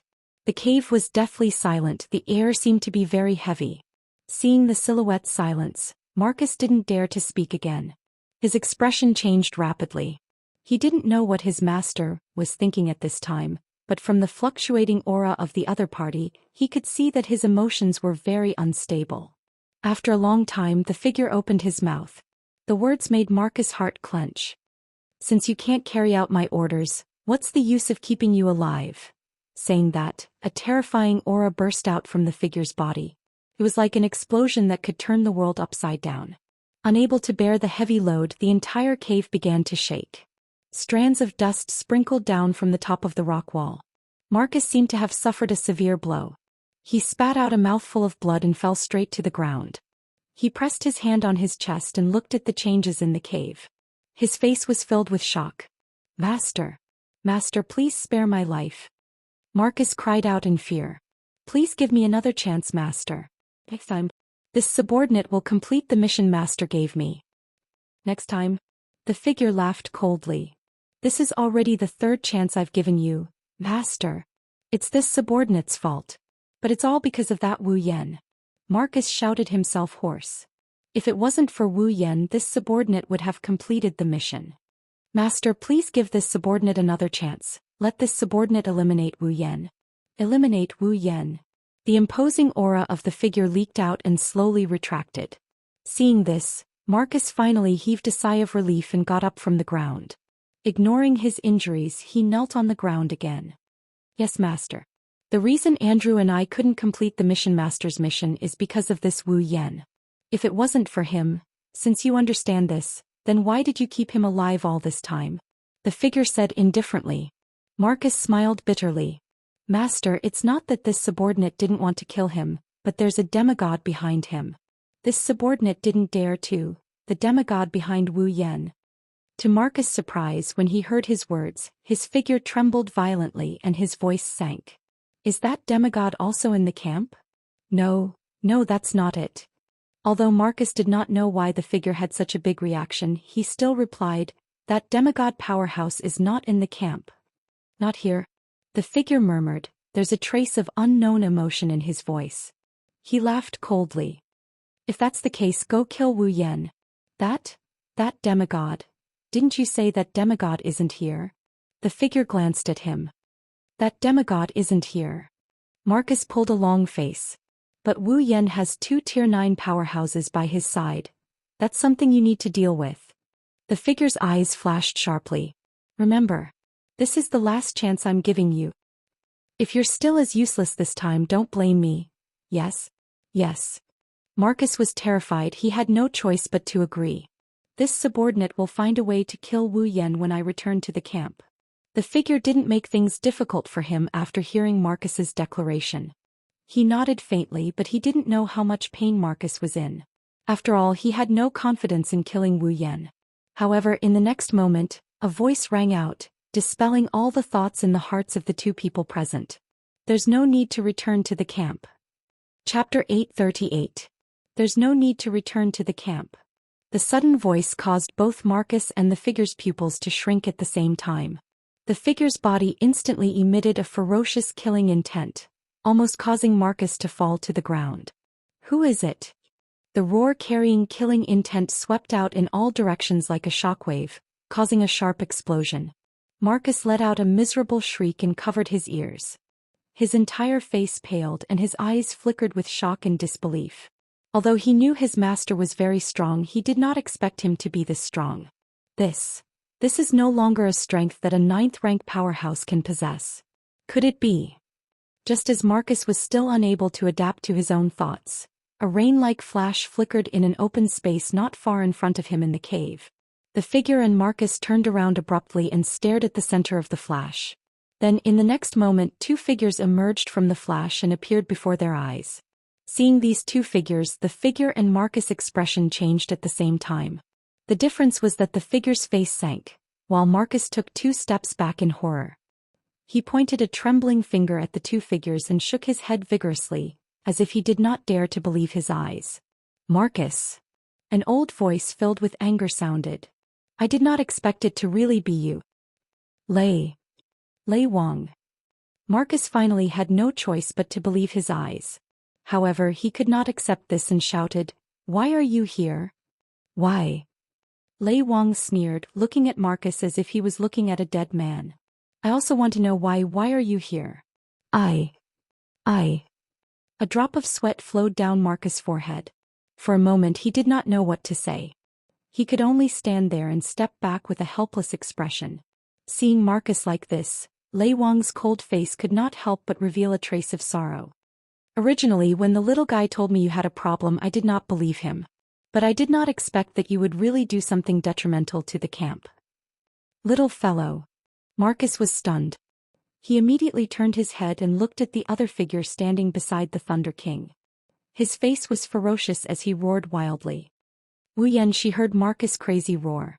Wu Yan didn't even look at him. His wine-red eyes stared straight at the figure in the dark corner. He didn't put Marcus in his eyes at all. "Bastard." Marcus was furious. You again. Why do you have to get in my way every time?" "Me?" Wu Yan glanced at him, shook his head and laughed. "No, you're wrong. The one who made you reveal your tale wasn't me, but yourself." "I myself? Oh? Have you forgotten?" Wu Yan smirked as he looked at the stunned Marcus. "On the night I killed Andrew, didn't you say something like that?" A peak of the 8th step sneaked into a place where someone who is not even at the high 8th step is located. Furthermore, he even used such a method of assassination, yet he did not cause any harm to that person. Marcus clenched his fists. So what? Haven't you noticed?" He tilted his head. Wu Yan looked at Marcus with pity in his eyes. "Both Xiaoqi and I only said that Andrew broke into the tent and wanted to kill Xiaoqi. We never said that Andrew assassinated her." "Then why did you directly say that Andrew used assassinations to assassinate him?" Wu Yan chuckled. His voice was unusually cold. "Unless you knew from the start that Andrew wanted to kill Xiaoqi." "How could this be?" Marcus' mouth trembled. He looked at the Thunder King, who was also looking at him with pity. The last nerve in his brain snapped. He knelt on the ground, his face ashen. Wu Yan sighed when he saw this. I only suspected that you were in cahoots with Andrew to kill Xiaoqi. I didn't expect you to have such an inside story. He looked forward. Looking at the figure in the shadows, Wu Yan's expression turned serious. What's even more unexpected is that the person standing behind Marcus is actually you. The Beast King. The air. It froze. What did you say? The Thunder King cried out. You said he's the Beast King? Wu Yan didn't answer, he just stared at the silent figure in the shadows. It's as if he's staring back at him. Along with the silence between the two, the scene became silent as well. An indescribable sense of oppression permeated the air. Suddenly, a figure stood up from the ground and slowly walked out from the shadows. A handsome and calm face appeared in everyone's eyes. It was the Beast King himself. It's not that I didn't expect to be discovered by humans one day. The Beast King said in a daze. But I didn't expect you to be the one to discover me. Wu Yan's eyes were serious, but he mocked the Beast King. What? You're a demigod, aren't you afraid of a kid who hasn't even reached tier 9? Afraid? The Beast King pondered over this word for a while before laughing out loud. From the moment I was born in this world until now, I have never experienced the feeling of fear. His eyes looked at Wu Yan like arrows. The Beast King's smile was mocking. Even if Yakumo Yukari can kill me, she can't make me afraid. Is that so? Wu Yan snickered without holding back. Coming from you, the one who ran away with your tail between your legs, it doesn't sound convincing at all. Wu Yan's mocking did not infuriate the Beast King. Instead it startled the Thunder Sovereign and Marcus. That's a demigod. How dare he mock the Beast King? Is he not afraid of death? Ran away? The Beast King shook his head. He did not show any signs of anger. It's just a stopgap measure. You're even talking about expedient measures. Wu Yan flinched and then he laughed. You're becoming more and more like a human. The Beast King's expression darkened as he said angrily. You're still as sharp-tongued as ever. Same here. Wu Yan's expression turned cold. I've always remembered the care you gave us back then. This time, the Beast King was surprised and laughed out loud. What? Are you trying to take revenge? As if amused by his own words, the Beast King let out a series of thunderous laughter, causing the Thunder Lord and Marcus' eardrums to hurt. Without Yakumo Yukari, can you do it? As soon as he finished speaking, the Beast King's terrifying aura once again surged out from his body, filling every corner of the cave. A strong gust of wind was also stirred up, blowing in all directions, hitting the walls of the cave as well as the bodies of the other 3 people present. Wu Yan groaned and took a step back. His wine-red eyes suddenly turned golden. The aura of a true ancestor erupted and collided with the Beast King's aura. Lei Wang roared and his body burned with magic to block the Beast King's aura. However, Marcus was not so lucky. He did not have Wu Yan's powerful bloodline to support him, nor did he have the strength of a 9th-tier Thunder King. Under the full force of the Beast King's aura, he had already fainted on the ground. Grandpa Thunder King! Wu Yan shouted. Leave this place first. What? Lei Wang exclaimed. Little guy, you're not joking with me, are you? Don't worry. Wu Yan grinned. He stared at the Beast King without a trace of fear in his eyes. I won't do something I'm not confident in. Lei Wang's expression turned gloomy. He looked at the Beast King, then at Wu Yan. He clenched his teeth and channeled his magic power to envelop himself and Marcus, who was still on the ground. Little guy. Lei Wang lowered his head and growled. Don't die. Wu Yan nodded indifferently. Lei Wang smiled bitterly and did not delay any longer. He disappeared with Marcus. Only the 2 of them were left. Chapter 839. Pressure invisible to the naked eye collided with each other, and the surrounding space emitted creaking sounds like wood being twisted. The ground beneath the feet of the 2 people facing each other in the distance had already started to crack inch by inch.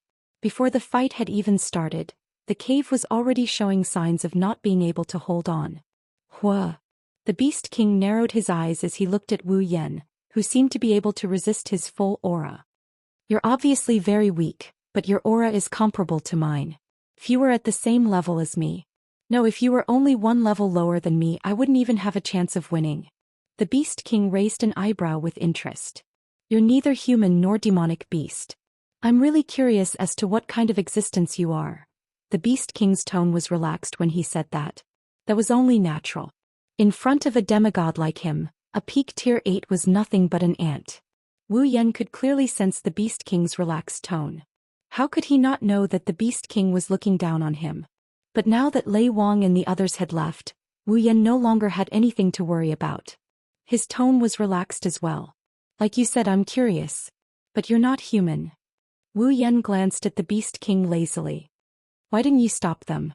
The Beast King paused for a moment before he understood what Wu Yan meant. He looked deeply at Wu Yan and said, compared to them, I'm more interested in you. That's it?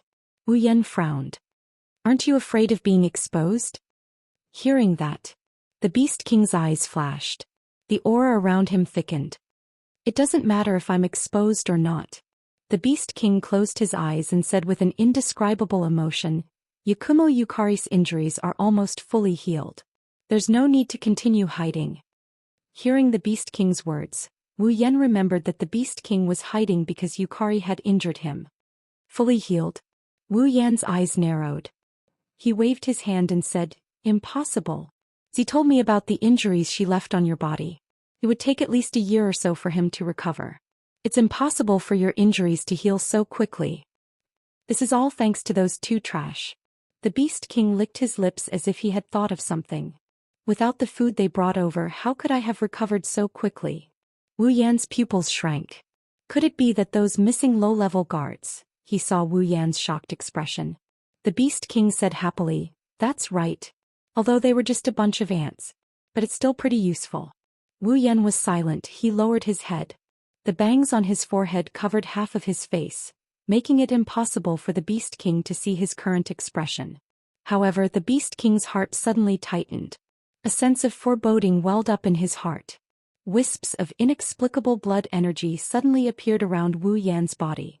They swirled around him like a whirlwind. The Beast King was shocked to discover that his sense of foreboding had turned into a sense of crisis. This is impossible. While the Beast King was still in shock, Wu Yan finally raised his head. His golden eyes shone with a ferocious light. That's good too. Wu Yan's ethereal voice came out of his mouth. When we fight, we don't have to worry about anything. As soon as he finished speaking, thump thump, a heartbeat sounded from Wu Yan's body. Almost at the same time, the blood energy around him retracted and shot toward Wu Yan's chest. In a moment, it had completely melted into his chest. The space suddenly darkened. Third red jade. Activate. A sea of blood energy rose from Wu Yan's chest and wrapped around Wu Yan's body. His entire body was dyed red. A wave of air blew toward the Beast King. The Beast King's expression changed. He raised his hands to resist the wave of air. There was some fear in his heart. What the hell is going on? In front of him, Wu Yan's body trembled. A blood-red light, deeper than any blood energy, flashed from his chest and illuminated a small shadow. One could vaguely see that the small shadow was a red jade engraving. Red jade mode. Activate. All the blood energy in his body rushed back into Wu Yan's body as if it had never appeared. However, Wu Yan's aura skyrocketed. Along with it, a force flowed into Wu Yan's body. Under the influence of this force, Wu Yan's peak rank 8 strength began to rise at an unimaginable speed. Peak rank 8. Rank 9. Beginner rank 9. Intermediate rank 9. Advanced rank 9. Peak rank 9. No. It still hasn't stopped. Impossible. The Beast King finally let out a roar of disbelief. His eyes were filled with shock. In just a few seconds, Wu Yan's aura had reached the demigod rank. It had surpassed the Beast King's aura at his peak. Even as strong as the Beast King was, he couldn't help but tremble. It wasn't just because Wu Yan's rank had skyrocketed to the demigod rank. More importantly, the Beast King felt a familiar aura from Wu Yan's body. It was the aura of the person who had seriously injured him and reduced him to this state. Yakumo Yukari. Yakumo Yukari. The Beast King clenched his fists. He looked at Wu Yan, whose aura was still skyrocketing. His expression hardened. Although I don't know what you've done, I won't let you continue. The Beast King stomped hard on the ground, breaking the solid rock beneath his feet. His body turned into a flash of black light and shot forward. He flashed in front of Wu Yan like a storm. Go to hell. Sharp nails popped out from his fingers. His hand formed into a claw. The Beast King growled. His eyes widened as he swung his claw at Wu Yan's neck. A sharp sound rang out. The claw carried unimaginable power as it pierced through space. It went straight for Wu Yan's throat. Wherever the claw passed, it caused ripples in the air. It was just like when the gate of Babylon was opened. If this claw hit, then even a demigod would die without a doubt. Unfortunately, Wu Yan wasn't human. He was a vampire with unlimited regenerative abilities. Moreover, he wouldn't be hit by the Beast King. Just as the Beast King's claw was about to pierce Wu Yan's throat, a hand reached out from below and grabbed the Beast King's wrist. "Don't be hasty." A cold and indifferent voice sounded in front of the Beast King. The Beast King looked up. What he saw was no longer the golden pupils from before. Instead, it was a pair of purple crystal-like eyes. It was only then that the Beast King saw Wu Yan's full appearance. Not only were his eyes purple, even his black hair had turned golden. It even reached his waist. Long blonde hair, purple pupils. He looked exactly like Yakumo Yukari. Ha! The Beast King's expression changed.